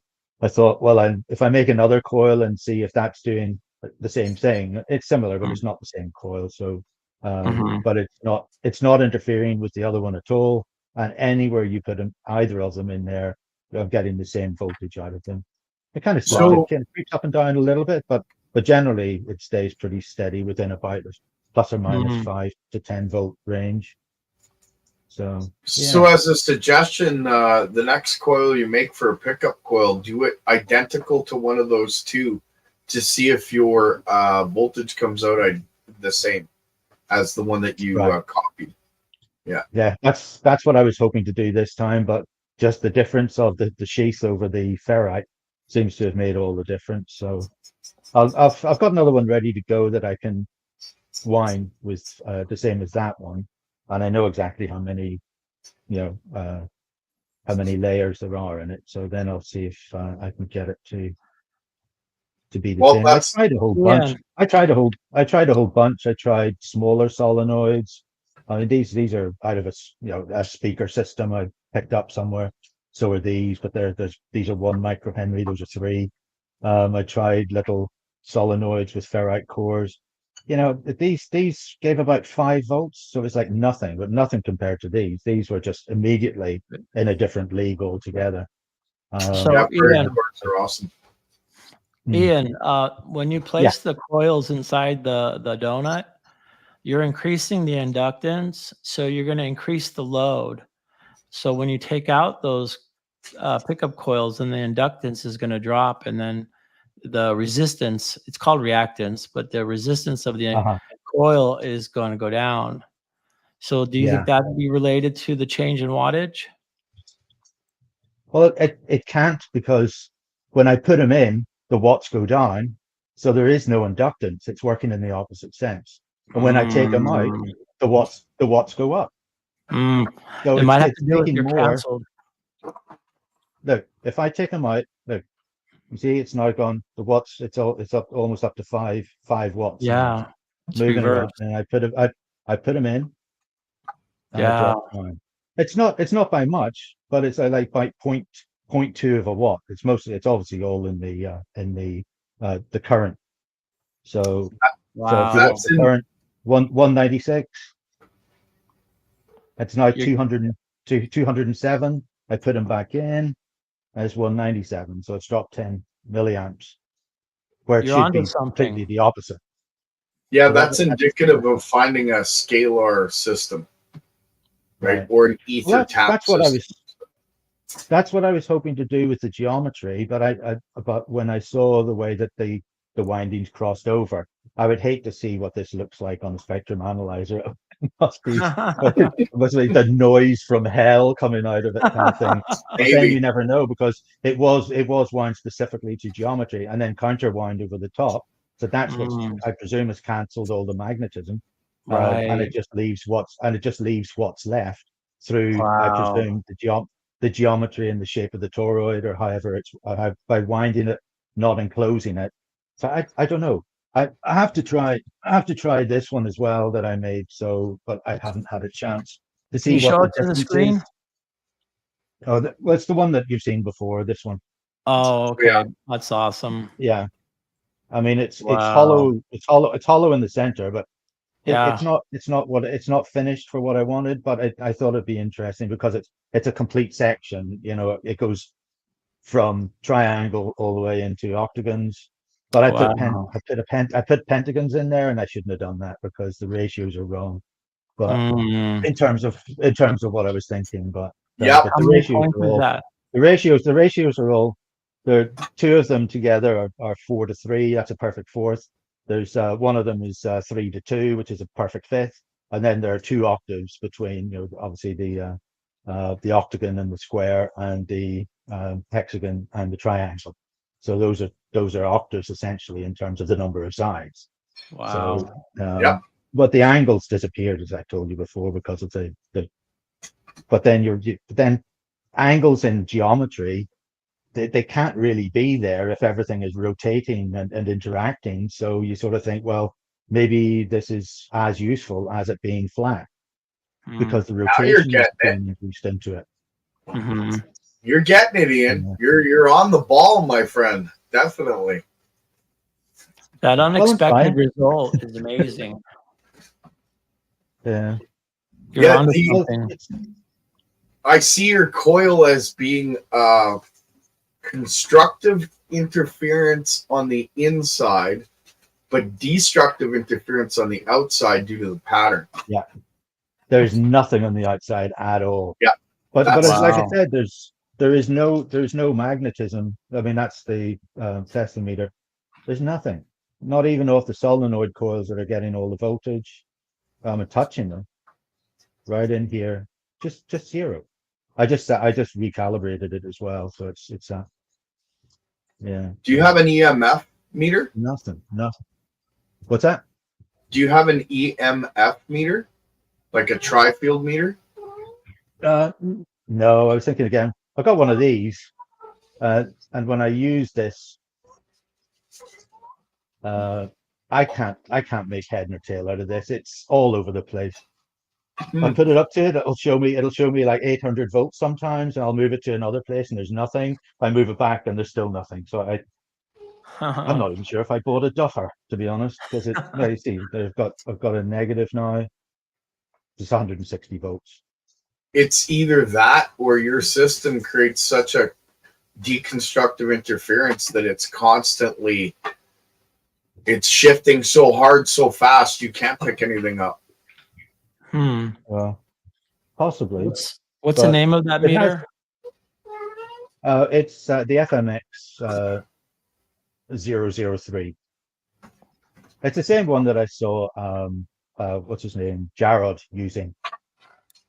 Oh yeah. Okay. When he was holding it underneath and getting the 20 kilovolts. So it goes up to 20 kilovolts.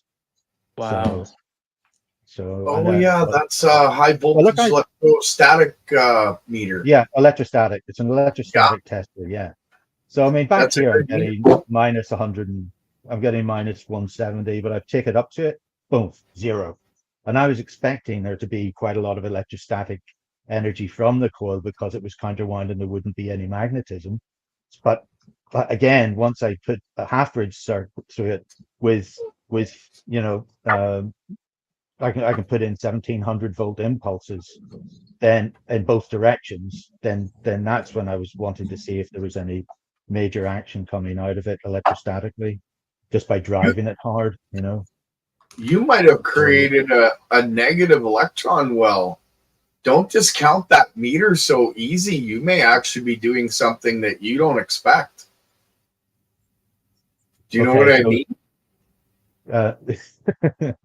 What does that mean for everybody who lives close to me?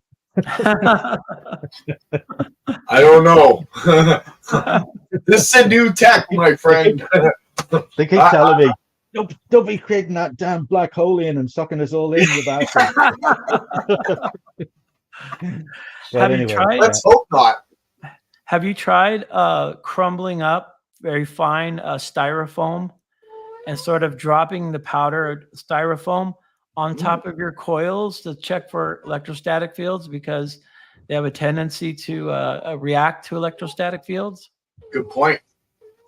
Yeah, so they're supposed to cohere and start behaving as a unit, right? But if they're in a fluid, you get that. If they're in a fluid, you get that, right? Yeah, you would just see densities or sparse where your fields are, and then you would be able to put your meter where it's dense to get the readings. Yeah, it would stick to your coil too if you're creating negative electrostatics. Like, you know how styrofoam, when it comes out of the box and you're standing there, it sticks to your clothes? Yeah. Same kind of effect, if that's what you're getting. Yeah. Right. Gotcha. They're sensitive to electrostatic fields. Yeah. Another good test would be if you have a battery-powered AM radio, stick it between stations where the static is, and then bring it close to your coil and see if you can pick up that frequency. Ooh. That's an interesting idea. It is. Yeah.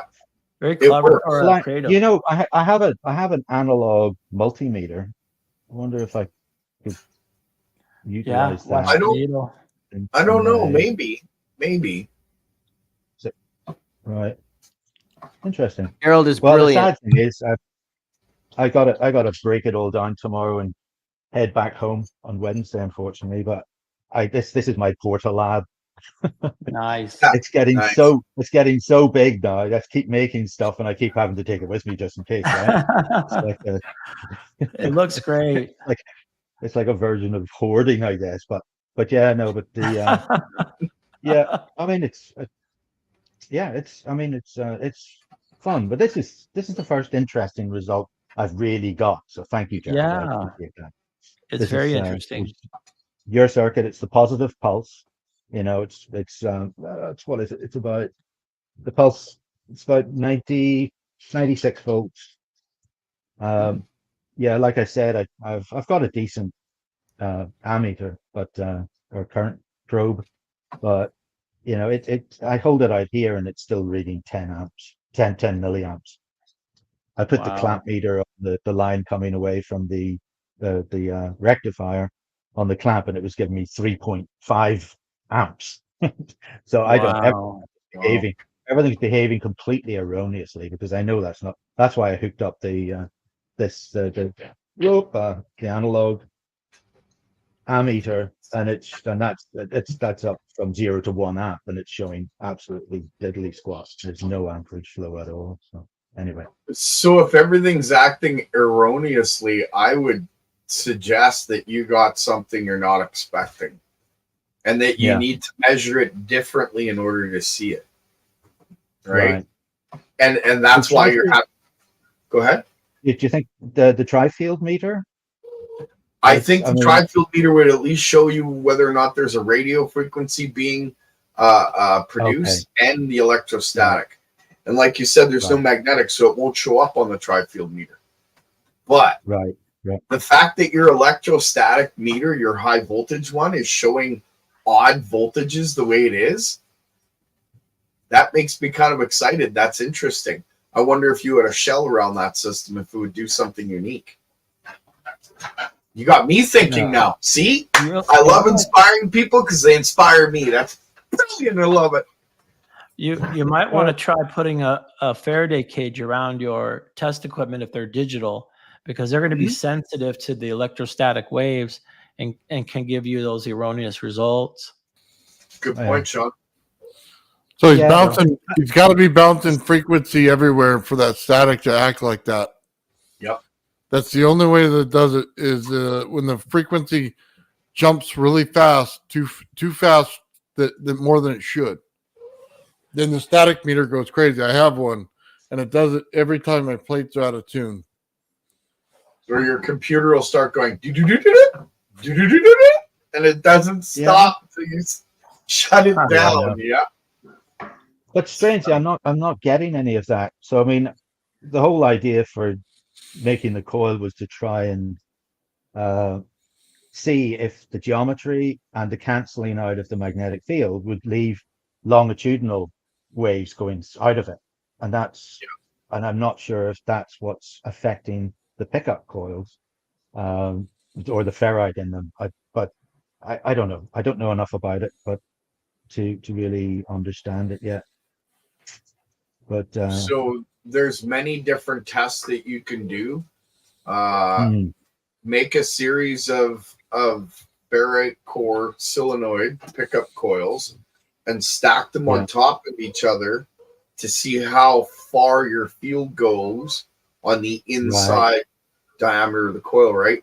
And then do it on the opposite side of the coil underneath, and to the same experiment at a compass, so that you can see whether or not your top field is north or south, or if they're consistently changing, and if you can separate the north from the south by the coil itself. Do you know what I mean? Yeah. There's a lot of tests you can do to map that field. Well, just using this, the mandrolic magnet, there's nothing going on here at all. It's totally different.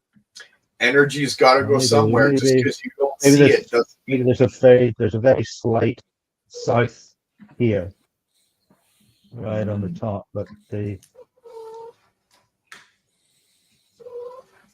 energy's got to go somewhere. You may not see it, but it's going somewhere. Maybe it's sucking it in and then compressing it in your inner core. That'll be interesting. That coil may have a specific purpose that we're not aware of yet. Yeah. Yeah, don't discount it. Do what I do. Put it aside, build a new coil, and then if that one may have a purpose later, you figure out. It's happened to me a few times now. To What, you mean discover it's not just a something. Christmas ornament? Yeah, or that too. Yeah. Ian, the fact that Okay. you're using canceling fields, that's sort of counterintuitive. People want to strengthen fields. So you're just experiencing a different phenomenon that we're not familiar with. Yeah. Well, actually, Gerald, I heard you mention earlier that you kind of gone off the rodent coil idea, right? Yeah. But at Tesla Tech this year, just a few weeks ago, they were on and they were using basically ratios and movement, geometric movement around the donuts that they were using. They're using like Fisher Price donuts, that you give your toddler. Yeah. But at the same time, the wrapping is very specific for specific things that they want to achieve. They had antenna that were extremely powerful, and they were transmitting 86% of the energy that was going into them, and they were over Wow. unity. That they were over unity going into the antenna in the first place, and they were Wow. still This is some of the receiving same. 86%. Yeah, Nice. This is it's some all of the the same experiments they're- that Randy Powell and Jack Scholes did too. No, these are different. These guys, this Different? is the guy. This is the guy, John Viala, who's the Tesla Tech main person, and he's been working on these for years. And there's a ton of different effects. It's interesting. Yeah, no, they had a similar And method they're though. not- We're using the little I'm- donuts. I was working on this one today. There's two coils that are counterwound. Or there's three coils. I've only done two of them, and then you overlay it going in the opposite direction. So Yeah. it's field cancellation, but he says, I mean, they're looking very high end Is that when using a donut?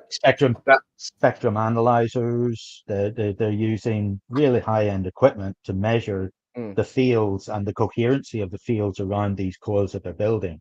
And I'd never seen anything like this or heard anything about it before. But he did mention, and that's part of the reason why I did the 180 degrees out of phase.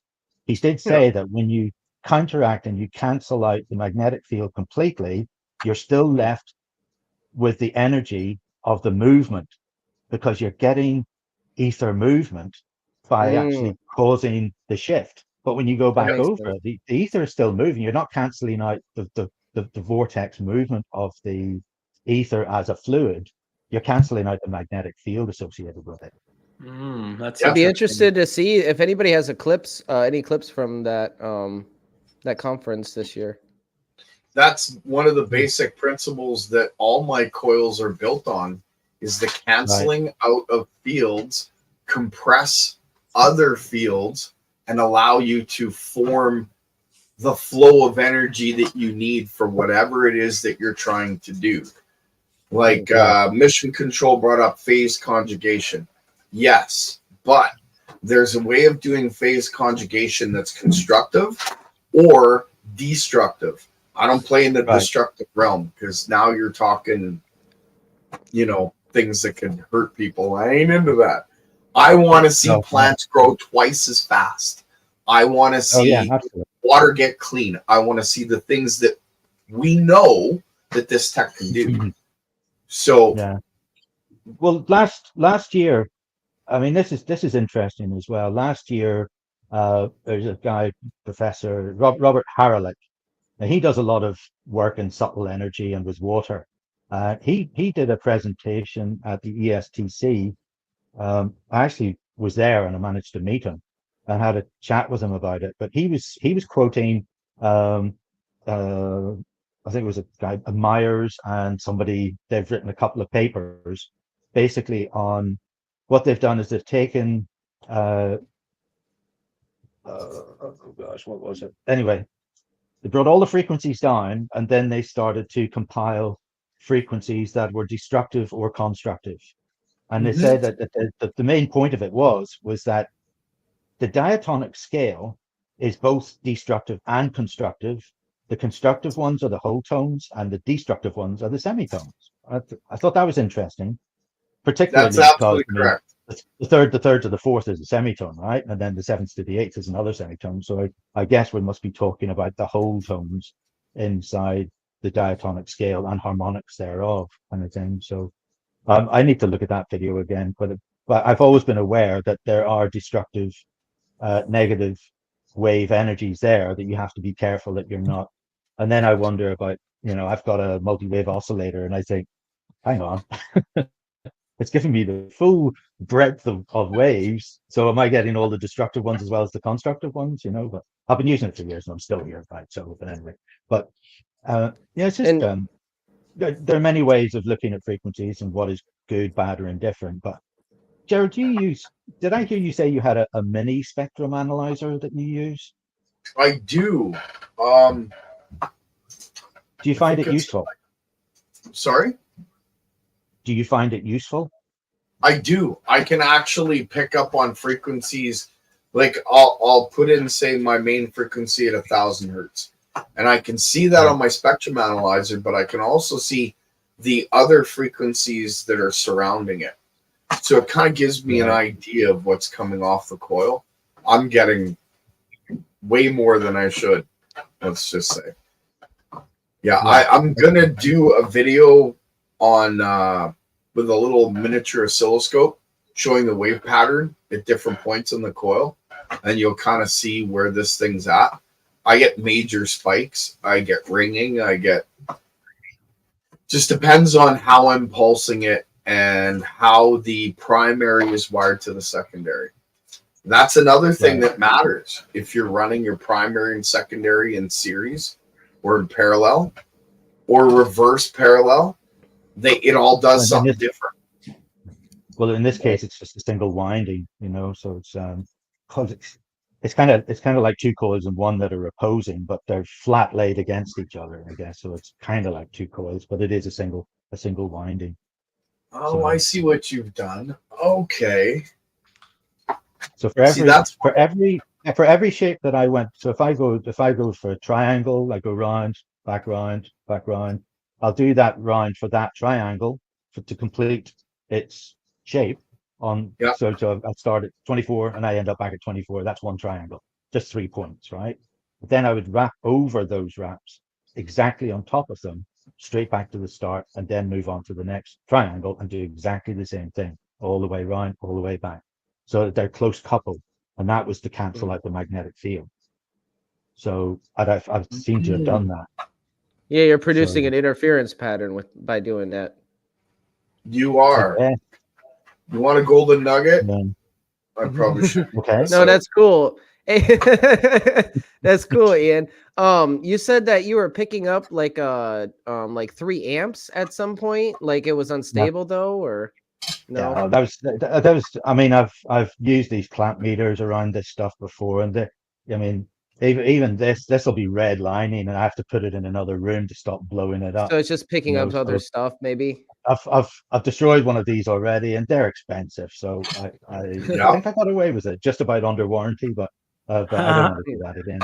They're expensive. So, but they're useful for electromagnetic stuff, but I'm not seeing a direct application for them. They work with a Hall sensor in them, so they could be useful for that kind of measurement. I guess it's still showing some kind of field. But there are many different ways to hook up systems, so I'm sure you'll tinker with it and see if there's any other way of hooking it up, maybe. Yeah, I got Evo's half bridge here, which is that's powerful. Those are extremely fast MOSFETs. They're 1200, but you can drive them to 1700 volts each. I mean, I'm not even going to do that initially. I'm just going to play around with it a little bit, and then I could actually go to the radiant power circuit, which is those 3 boards in there, which I can actually put them up in series and go up to 5,000 volt impulses. That's as much as the gate drivers can cope with. I discovered when I blew all the MOSFETs. Oh no! I had 4 boards. They're $20 each, and I blew all 8 of them on the 4 boards. Oh wow! And I was in Guyana, and I didn't have any more, so I kind of drew the whole thing to a halt. So, but anyway, it happens. It does, yeah. But I mean, that's why I bought a whole bunch more as soon as they became available. They all disappeared during COVID for a while, as everything did MOSFET wise. But anyway, so yeah, I've got those to try, but I just kind of run out of time. I'm hoping I'll get the half bridge onto it tomorrow. Maybe get another one of these made tomorrow, and then I'll just have to pack it all up. But see what I can get away with. When we So do our interesting. private class, you'll understand exactly what it was I did that you're Okay. not getting. And when you get it, you're gonna go and make 10 coils. I'm telling you. You're like you're in the same position as Ian. You're very, very, very, very close. You're just about right there. Mm. But again, Yeah, we I have mean, to do a private thing. It's informed guesswork still. That's the difference. Yeah, well, there you go. I got another couple nuggets for you that in the future will help you a lot, though. But you're doing awesome. Yeah. I'd love to test that field on the outside of your coil. That's a lot of nice equipment to pack up. Yeah. Oh, I have to have see-through boxes because otherwise I'll never find anything. I'm the same way. Everything in acrylic. You need to build something that unfolds like a transformer. You hit a button and it just sort of unfolds, and then you're good. Yeah. Testing There's so many. I thought I saw yours on the acrylic on Wednesday, Gerald. I thought I should do that, and then I thought I don't have room to do that. Yeah. And that with all these boards everywhere. Anyway, but yeah, it would actually keep them. There's so many different kind of ways to set it up because I like to use on the radiant power circuit. I can put in positive or negative DC offsets as well to actually increase the voltage effects kind of thing as well. But it takes a while to set it up. I wish I was at home all the time. I could just set things up and leave them and go back to them, but I have to break it all down all the time. And it kind of kills a lot of projects dead. And then I find something new and more interesting, and I do that instead of finishing what I was doing before. I got a couple boxes of those. I understand. Yeah.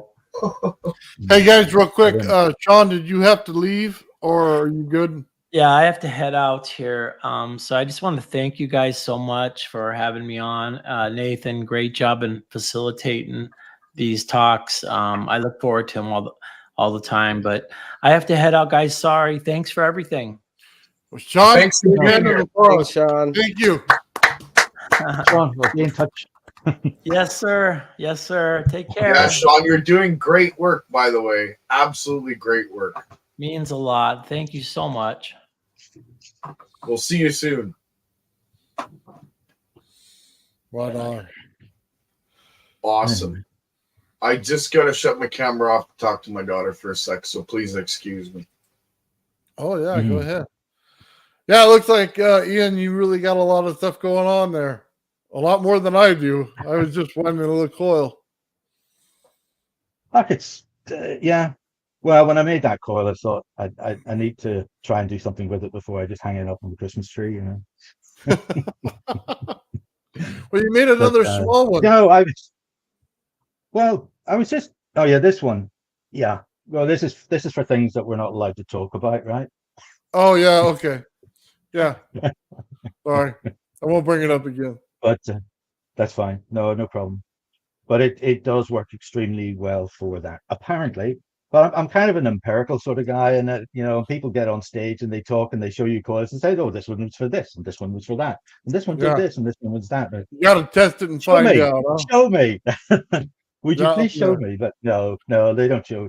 They're not showing. But there's. I mean, he's very accomplished engineer. He's an old boy, so he seemed to be on top of his game. And, but there was the most interesting side of this, which is the same wrapping technique as the rotating of 120 degrees of the rodent symbol. This is the coil that represents that.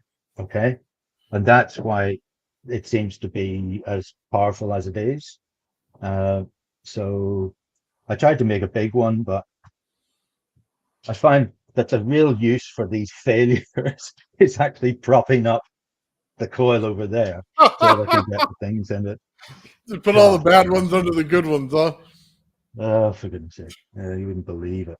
I'm having a lot of trouble with PETG at the minute. Oh, yeah, that's not fun. Yeah, but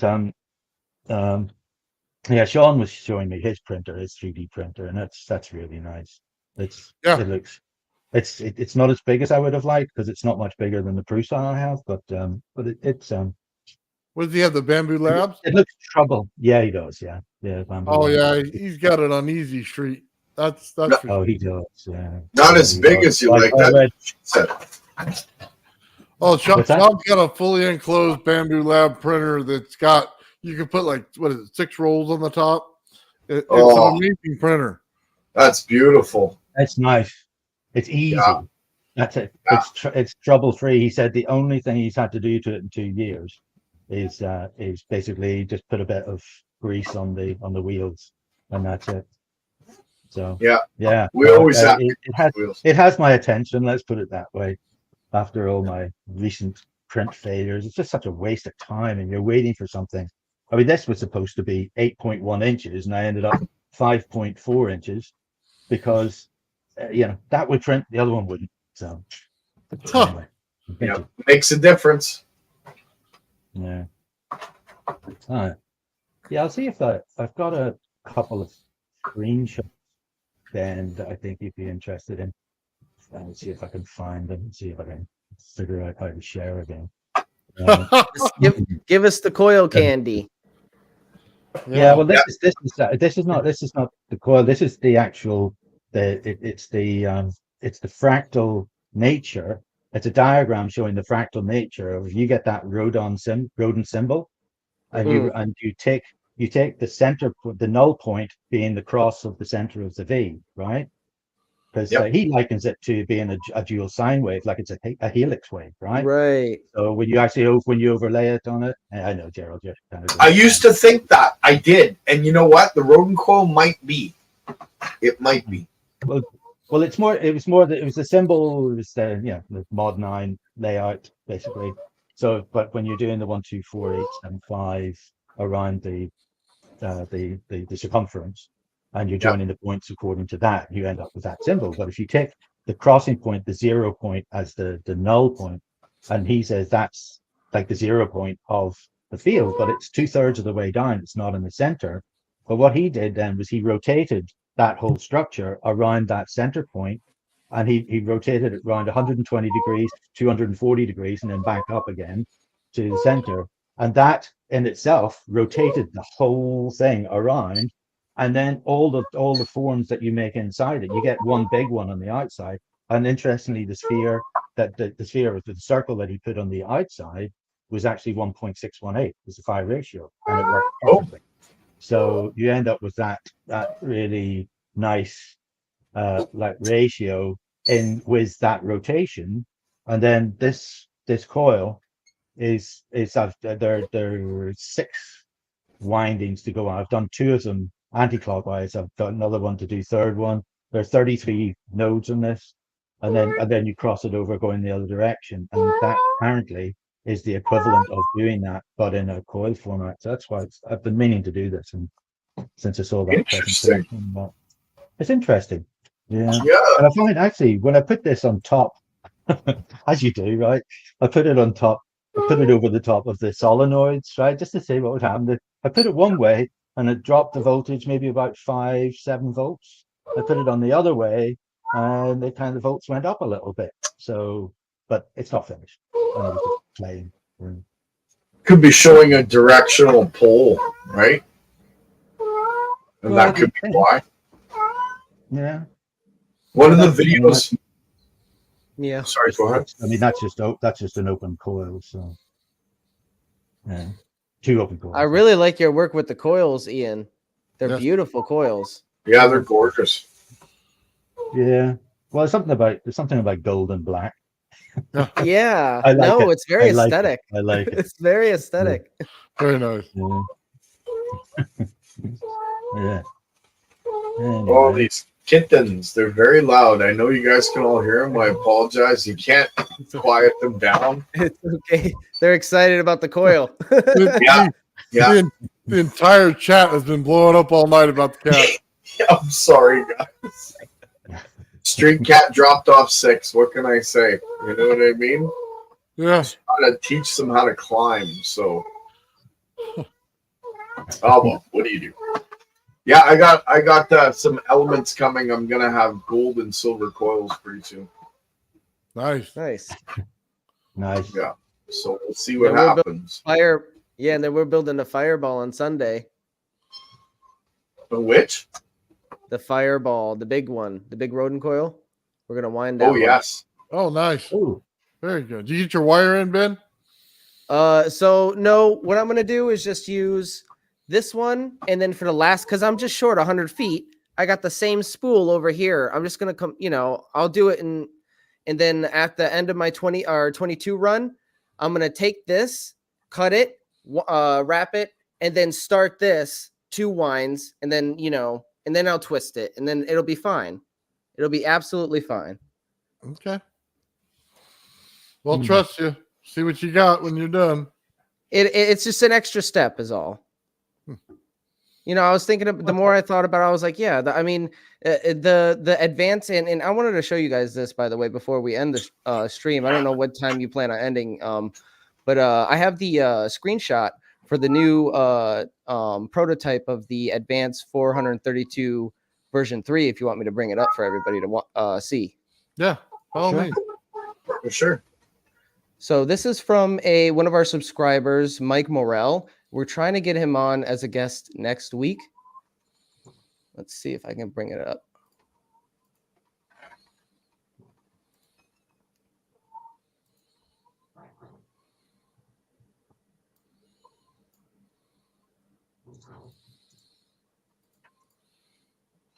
Okay, here it is. It's all you hear. Crazy. There we go. All right, so this is the new prototype that he printed, and as you can see, it's got the very thin opening, enough for one set of wire on top of one set of wire, and not for like a bundle. Nice. Mm-hmm. So it's very nice. Yeah, he did a really good job with this. A lot of credit to Mike Morell, and hopefully he comes on either next week or whenever he has time to discuss some of his work with the rodent coil. Ben, That's what cool. gauge of wire? What gauge of wire are you going to use with that? For the 432, Hmm. it's going to be a lot thinner than the one I'm using now. Oh yeah, You know what? but you'll be using. Are you using Litz wire at all? Are you winding the wire before putting them in, or are you just putting them individually as wires? The reason why I'm asking is because anytime I've done this with pancake coils, if the wire is too thin for the grooves, they just start sitting side by side and interfering with each other. You can't get them nicely on top unless the wire gauge. They need to be perfect. Yeah, you need.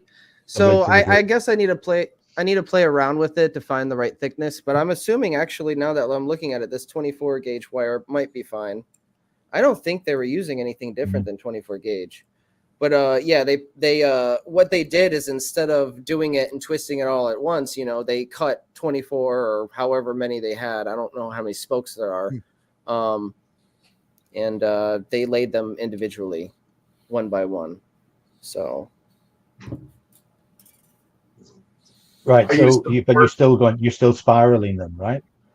yeah. So you're still doing the interference pattern. You're going one way. Clock or counterclockwise one way and then clockwise another way with the same wire, and then you're starting another one doing counterclockwise then clockwise, and you still have that bend. Yeah, you still have that bend in the back. Right. And so rather than bailing them all twisting them all together, you're actually just laying them one on top of each other. Very delicately and evenly, so they're very evenly placed, and I think that that symmetry has a lot to do with maybe how it's working by not being multifilar, or but that's a long line. Yes, But it it is. yeah, it's definitely going to be a definitely going to be a long meditation session to wind that coil. Put on some techno Yeah. music and just run through it for like maybe 4 or 5 hours, hopefully. Yeah, because also if the wire is too loose, it's going to keep Mm. popping out Yeah. as you go around through the center as well, and it's going to be really hard to keep it in the grooves. So That's if it's something true. if it's something that fits snugly, that will really help you a lot with that. That's a good tip. Thank you. Because you can't Mm. zip tie them. Like this coil frame on the left, you can zip tie Yeah. that, you know, for the interference pattern to get it to hold and maintain its shape. But this, you know, there's no room. You also have to have a smaller spool, don't you? Because that hole's got to be tiny in the center. Yeah. Oh yeah. Yeah, exactly. Well, for this, I don't think you would necessarily need a spool. You would just lay them because they're not going to be spooled up in multifilar. They're just individual strands of wire. You have 24 of them. 24. That's how I think it's wired, at least. You'd still need them on some kind of a bobbin, because otherwise you'll be pulling wire so they wouldn't through the center, a big long lengths of wire through the center, and they'll be catching in all the grooves that you don't want them to be in, and then it's going to No, kink. that's true. So you would need a spool. Yeah, you can just put it on manually if you've got specific lengths, or just get a drill and just pull on as much as you need for the. Well, what I used for the what was smaller the length? rodent coil, I just used a Swiffer, the Swiffer handle, and it just had a spoke on either end, and it was a little bit smaller than a PVC pipe, so it fit. Whatever it takes. My first coil build was a piece of wood and a bunch of nails. And a protractor to do the drawing on the board. But yeah, if you could find like a PVC pipe that's really thin and small, I guess maybe. Yeah, Gerald, I cut out that sip instead of drawing on the board. I just 3D printed it out. That little ring, so that all the geometry is already done, and just had to put the screw in the hole. I've seen it. Nathan, you could 3D print a spool, a custom spool. Oh, you could do anything you want with that 3D printer. Yeah, I seen it. Yeah, I just realized that. That was gorgeous way of doing it. But again, I'm that old school. I took out a pencil, a protractor, a piece of wood. And I went to town with some nails and called it a day. So that's how the big coil was built. You don't need a 3D printer, but it makes it much nicer. Right? Right. Yeah. Until you have to put 33 nodal points exactly. Yeah. I mean, that's a that's a design program. You know, I still was able to do it in Tinkercad. You just pull up something that you can adjust the flower petals on. I think it was a sunflower, and it accepted 33, so you can then overlay it and then put all the spokes in and make the holes in the coil for the screws. So yeah, there's always a way. Different way of building coils, though, of course. But yeah, that's. I don't think I can do it without a computer the way you guys have. That's for sure. I need a printer, by far. It would make things so much faster, right? Oh, it does. It took me I want to say it was 30 minutes to print those things out, and it was so much faster. I think I would have driven myself nuts, because then you had to wind the coil after you just driven yourself nuts drawing it, right? Now you got to wind this thing, and you're like, okay, this way, that way, this way, that way. And don't get me wrong, you get a pattern in your head of numbers, and you can start winding super fast. Just don't mess it up. Nope. You'll find out later once you look at the pattern and you're done your wind. You look at the pattern, you go, wait, that line's not supposed to be there. And you got to go all the way back. I've done it a few times. Yeah, when you're learning, it's tough. Yeah, if you're using the 20 gauge, it's even worse because they like to bend and stay bent. Yeah. I wound a little tiny rodent donut with a UV glue. And then I got to the near end and I realized I wound it wrong. Ouch. And it was all glued up and stuff. So I'm like, crap. That's the end. Yeah. That's about it. I find a couple of weird wrappings on that coil, and and I looked at it, I thought, oh, you've screwed it up somewhere, and it's obviously right. And then I realized that the triangles were just that much different from everything else. That those were the triangle legs that were actually seemed to be in error. They just seemed to be, what's that doing?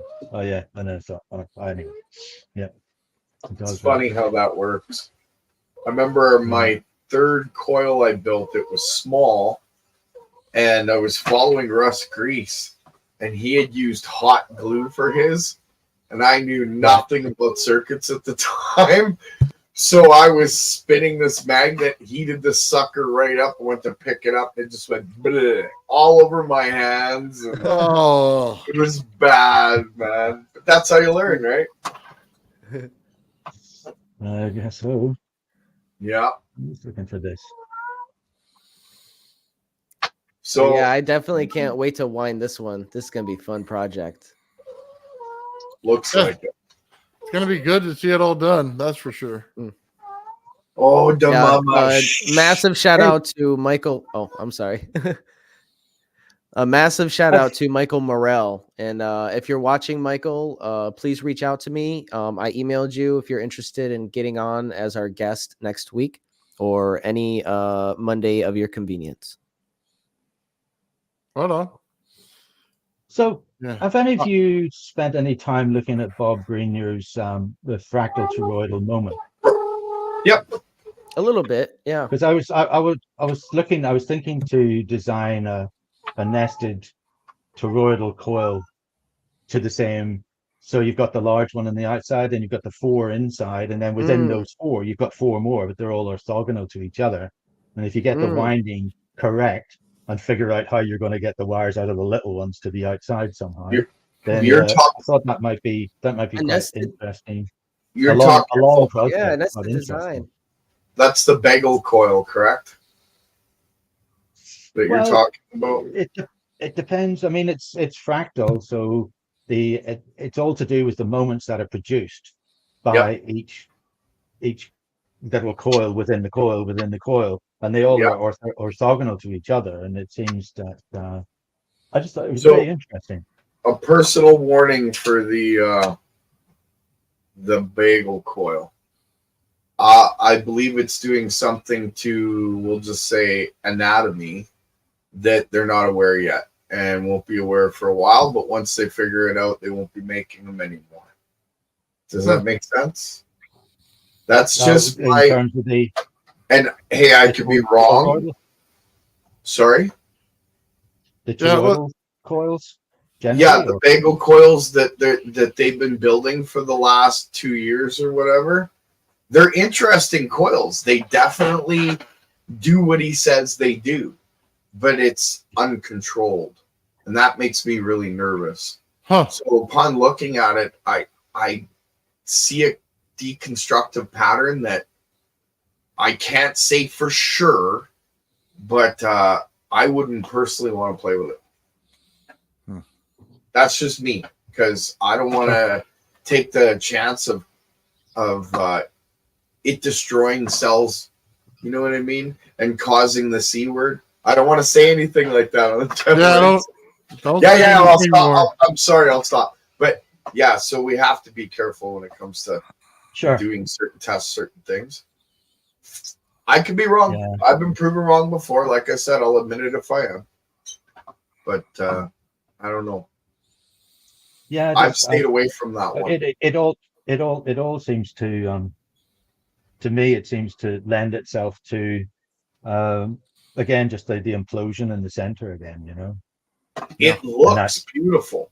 And does it? I haven't seen anything about the coils he's made. I've just seen the lectures that he's done on it. It looks feasible, right? The way it's presented, it seems feasible, but the way the energy flows isn't so straightforward. It likes to spiral and it likes to spin, right? And it's usually on the outside circumference of the wire or the line or the direction that you're trying to make happen, usually. And if you're not taking that into account when you're actually engineering the system, you might get a deconstructive pattern that does things you don't want. Yeah. You know what I mean? Yeah. Not beneficial. So Yeah. So what do you think? Do you see a way then of cantering the coil so that they're not completely orthogonal? That would encourage a different kind of movement that would potentially be more constructive than, or is it just still uncontrollable and does its own thing? With the system that they're playing with now, is that what you're asking? Like, yeah, the bagel coil system, could it be canceled?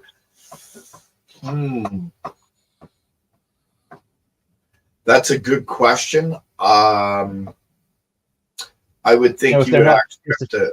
If they're not completely orthogonal, they're not that 90 degrees within the 90 degrees within the large donut on the outside, right? If they're offset in some way to get a different behavior out of it, I wondered if that. I'm picking your brains, Gerald. You know what? I see the field as being the only way that you can fix that is actually to redesign the coil to some degree. Mm-hmm. Because of the way that the field is produced and cancels out in that coil. I could be wrong, but I don't know. I don't see anything good because of where the destructive pattern shows up when the coil's running. At least in my mind. Maybe I'm wrong, like I said. I could be wrong. But if you have any links, I'd be really interested to see the work that they've done on, because I haven't been following it much. It was just I saw his presentation at Tesla Tech or Cosmic Summit, was it? I can't remember, but it was one of those. And I thought, oh, that's interesting. So he's definitely getting those productions and the transmutations and everything. Like he can prove that all the way. I just wouldn't want to be in the same room when that system's running. You know what I mean? Like personally, I could be wrong, but I wouldn't want to be in the same room. There was another gentleman about 3 years ago. I won't mention his name, but he came on making claims about certain systems. And he had said that it was very hard to build the system. It was unique. It was this, that, and the other. I took one look at it. I made it. I tested it. The destructive interference in that coil made my stomach hurt. So there's certain systems you got to stay away from, and certain systems that how do I put this? They'll add to the bonuses of the coil. Right? I'm trying to be very cautious. You know what I mean? Like plus energy, I'm saying. You know what I mean? Yeah. Constructive energy. Yeah. So and the other thing I'm thinking to do, so I was talking to Sean just on Messenger about it, is building his spherical coil, but counterwinding the two hemispheres. So you're basically two separate coils, one in each hemisphere, but both counterwind, and impulsing those and see what interesting things might happen in the middle. Because I mean, in geometry, when you enclose anything by a circle, it sends all the energy to the center. Apparently, when you surround a triangle with a circle, it takes the energy that appear at the vortices and it draws it all into the center. Yep, that's what it's all about. Are you aware of that? I mean, this is what I've read. Whether it's fact or not is to be. No, that's. And I guess if you do that with a sphere, and that's why I was thinking. That's why I kind of went for the toroid version of your inspirations and stuff. So I thought, well, if I can get the rotation into it, then, and by doing that with this, might be part of the reason why everything is going into the center as well. You're absolutely correct. And as a suggestion on your next coil, don't try and wind it around the toroid. See, second day with my new tongue. Don't try and wind it around a toroid. Try and wind it in the idea that it's going to form a toroid. So Right. build up a flat plane, like a 2-dimensional flat plane would, into a 3-dimensional form. Try and think that way, and it'll come together a lot easier than you think. Whereas, like, I understand where you're going, and where most rodent coil people go, is they wrap it around the toroid or into a shape of a toroid. Whereas you're not trying to make it into a toroid as much as you're trying to capture the natural flow of energy and direct it into the form of a toroid. Right, a vortex. Yeah, exactly. And a vortex will do that, providing you use sections of compression. And you have a spiral, a left-hand spiral, which is, I think explosion, and then a right-hand spiral, which is compression or implosion. Or I could have it backwards, but one is explosion and one is implosion. Yeah, implosion at the center, and the north moves quicker than the south. Let's just say it that way. Yeah. It's just you're only seeing half. That's why one's blue and the one's red, because they're shifted, right? Temporarily, right? Huh. This is all going to come out very, very, very soon, guys. When I do my presentation, you'll get all the golden nuggets, and everybody's going to be flying before long. I gotta ask, is that anytime soon? Much sooner than I would like. Let's put it to you that way. Very soon. I had a breakthrough last week, and I had to incorporate it into the presentation. And I did, and I was almost complete at APEC. I threw my back out, and I didn't get my editing fully done for the video. My editing's almost done. So as soon as that's done, I'm going to do a presentation on Nathan's channel. And we'll go live, and I'm just going to let it roll. Nice. I look forward to it. Very nice. Nice. Hey, I wanted to show you guys something just real quick. I know it's not as fun as what you guys do, but I wanted you to watch. This is my Tesla coil here that's hooked up to my gravity flare, right? You see the little wire going down the top? Yeah. Yep. And watch when I put the light next to it, what happens.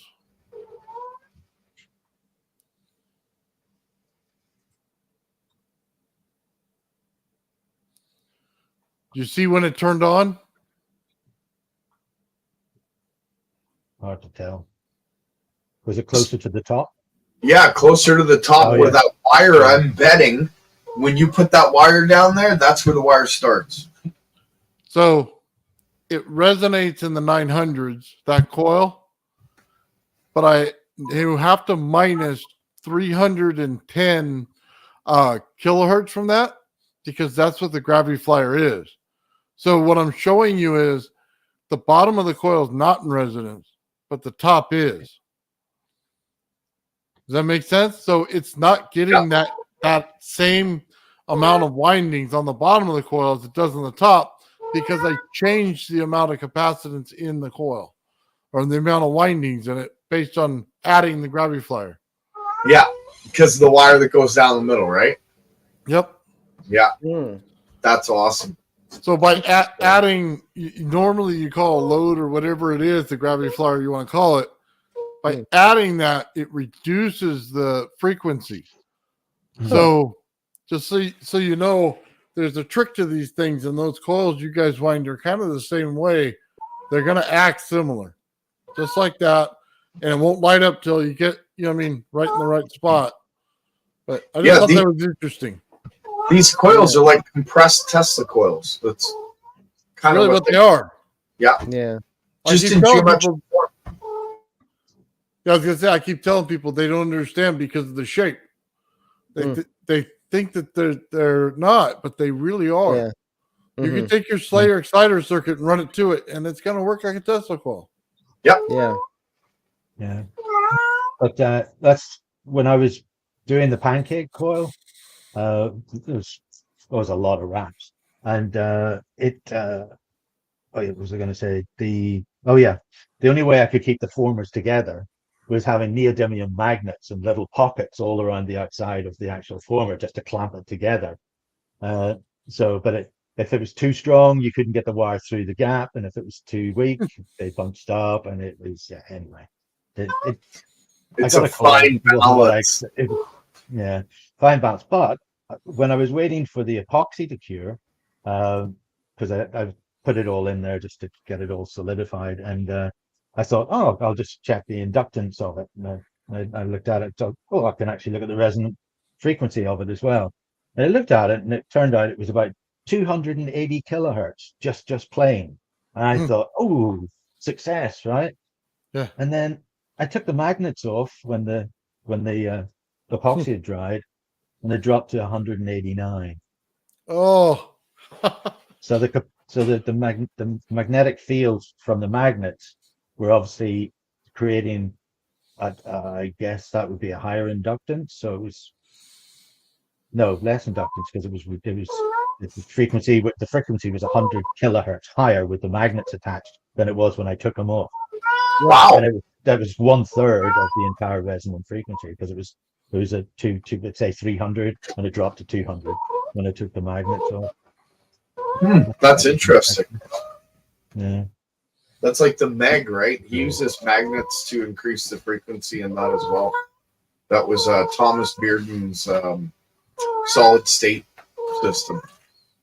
Magnetic electric generator, I think he called it. Huh. I don't know that one. Yeah. All right, guys, it's getting late. It's this cat's driving me nuts. Sorry, guys. Every second I'm muting because I hear. It's all good. Hey, Ian, thank you for coming on and presenting all that stuff today. I appreciate it. Yeah, thanks, Ian. Absolutely. Well, you're welcome. You're welcome. Good job, Ian. Seriously. It's interesting. Yeah, you know what? You guys are awesome. I thank you for taking on building my coil, and soon enough I'll just give you all the info and you'll just do it all on your own. You won't need me no more. I'll just, I don't think so, Gerald. You're here to stay, buddy, no matter what you come out with. Well, either way, you know what? It's good that you guys are working on this stuff. I hope it benefits you, Lord. And I gotta deal with these guys. This is the cutest ending we've ever done, ladies and gentlemen. There's like 6 of them sitting here, and the mom's right there, and they're talking, I guess. A kitty climactic. Oh, that's funny. Yeah, thanks for having me on, and I appreciate you coming on. Ian, your work is awesome. Please keep it up. Same thing with you, Nathan. That's a really nice coil. Oh, thank you. I'm trying. Yeah. Oh, yeah, you're getting there. You guys are both getting there a little faster than I thought you would. It's great, though. It's simply numbers, Gerald. I told you. You're not going to hide something from me if it has to do with numbers. And I'm not trying to hide. Not at all. But I do like the fact that you've taken it on as a challenge to try and figure it out on your own. And then, like I said, if you run into a brick wall, I'll give it to you by far. It's not about that. I like the fact that you took it on as a challenge. Well, things that don't work annoy me, so I have to continue to do it again and again and again until it starts to work. It's pretty soon I'll have this thing broken down into 4 coils. I'll have each one resonating. I'll find out what the cross fields are. Then I'll be able to wind it the correct way, because there's a pattern in here I'm not seeing. Once I see that pattern, it's over. I'll figure it out. But you know what? I really I want to go back and tell you, but I won't. And when you do figure it out, you're gonna be amazed at how simple it actually is. Oh, it probably is. Yeah. It's not difficult. One question I meant to ask when I was asking about your spectrum analyzer, the mini one. What do you actually use for your pickup? What do you actually? I use a radio antenna. Yeah, radio antenna. One of the telescopic ones. Attaches right to it. Yep. Oh, really? Oh, okay. Oh, sweet. That's good. Yes, I'm giving off magnetic field, electrostatic, and RF, and something else because it goes through everything: aluminum, glass, wood, even my battery. It went through my battery, so it goes through lead. Crazy. Yeah, Wow. you'll get there. You'll get there. You're already producing the same energy. You just you gotta move your fields a little bit. That's what I see. And Nathan, he's already got the concept down. Pretty soon, you won't have to move the fields. He's just gonna go, boom, and it's gonna turn on. All right. And then we got to do that Star Trek thing, Nathan. I'm telling you, with Ben and I'm telling you, we got to do that. That's the greatest idea. Yeah, ever. man. Ben, you're there. Oh, Gotta wait till you hear his idea off air. You'll laugh. You'll love it. I freaking laughed. I told Ben we got to create a Star Trek thing with everybody that comes on the show, and then us as characters on there. You know what I mean? And would be the doc. oh, Right? It's a great idea. nice. I like it. Bones. Right? Bones. We're gonna put Ben in a lab with Linnerbot over there. You know what I mean? Yeah. But the thing is, we don't get it'll be like that Tool Time show. You won't be able to see Ben's face half the time. You got to see the back of his coat. So every time you walk in, you can't see his face. You have to see the back of his coat. Yep. And then we get Mike on the transporter. I know what you're talking about. Yeah. That's funny. Mike's got to be the transporter chief.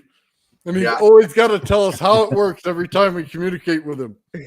And Ian's the one keeping us logically and grounded and in check like the doc does.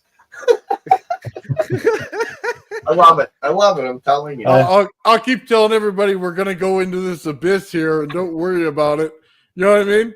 That everything's going to work out. Yeah, we'll all go on a big adventure together. Damn straight. And Anthony keeps telling me to pet my kitty. Oh, You know how hard it is to catch these cats? oh yeah. They like scatter. It's amazing. They're fast. Yeah, gotta get out your shoelace and just spin Yeah. it around. That's true. I'll try That way they become your friend. Yeah. All right. I can just Again. see one crawling up the back of your wallpaper in the background. This they've already tried. They've already tried. Surprised Oh. you didn't see 'em. Earlier they were hopping up on the whiteboard and they were trying to because I was drawing and they're trying to get at the marker and Nice. they're at that age, right? So it's funny. Nice. Right on, guys. All right. Thank you very Okay. much. I want to say thank you to Thanks, Sean guys. out there. Sean, thank you for presenting today. I appreciate it. Ian, thank you for presenting today. I really do appreciate it, guys. Thank you very much for coming on and having fun with us today. Absolutely. Thanks, We'll see you everybody. Wednesday, Thanks, Nathan. everybody. A little later than normal, Nathan. Yeah, you got it. You want to go an hour later? Yeah, that'd be cool. I should be ready then. I'll set it for then. All right, guys. Awesome. Thank you again. Thanks, guys. Have a good night. Good night, everybody. Right.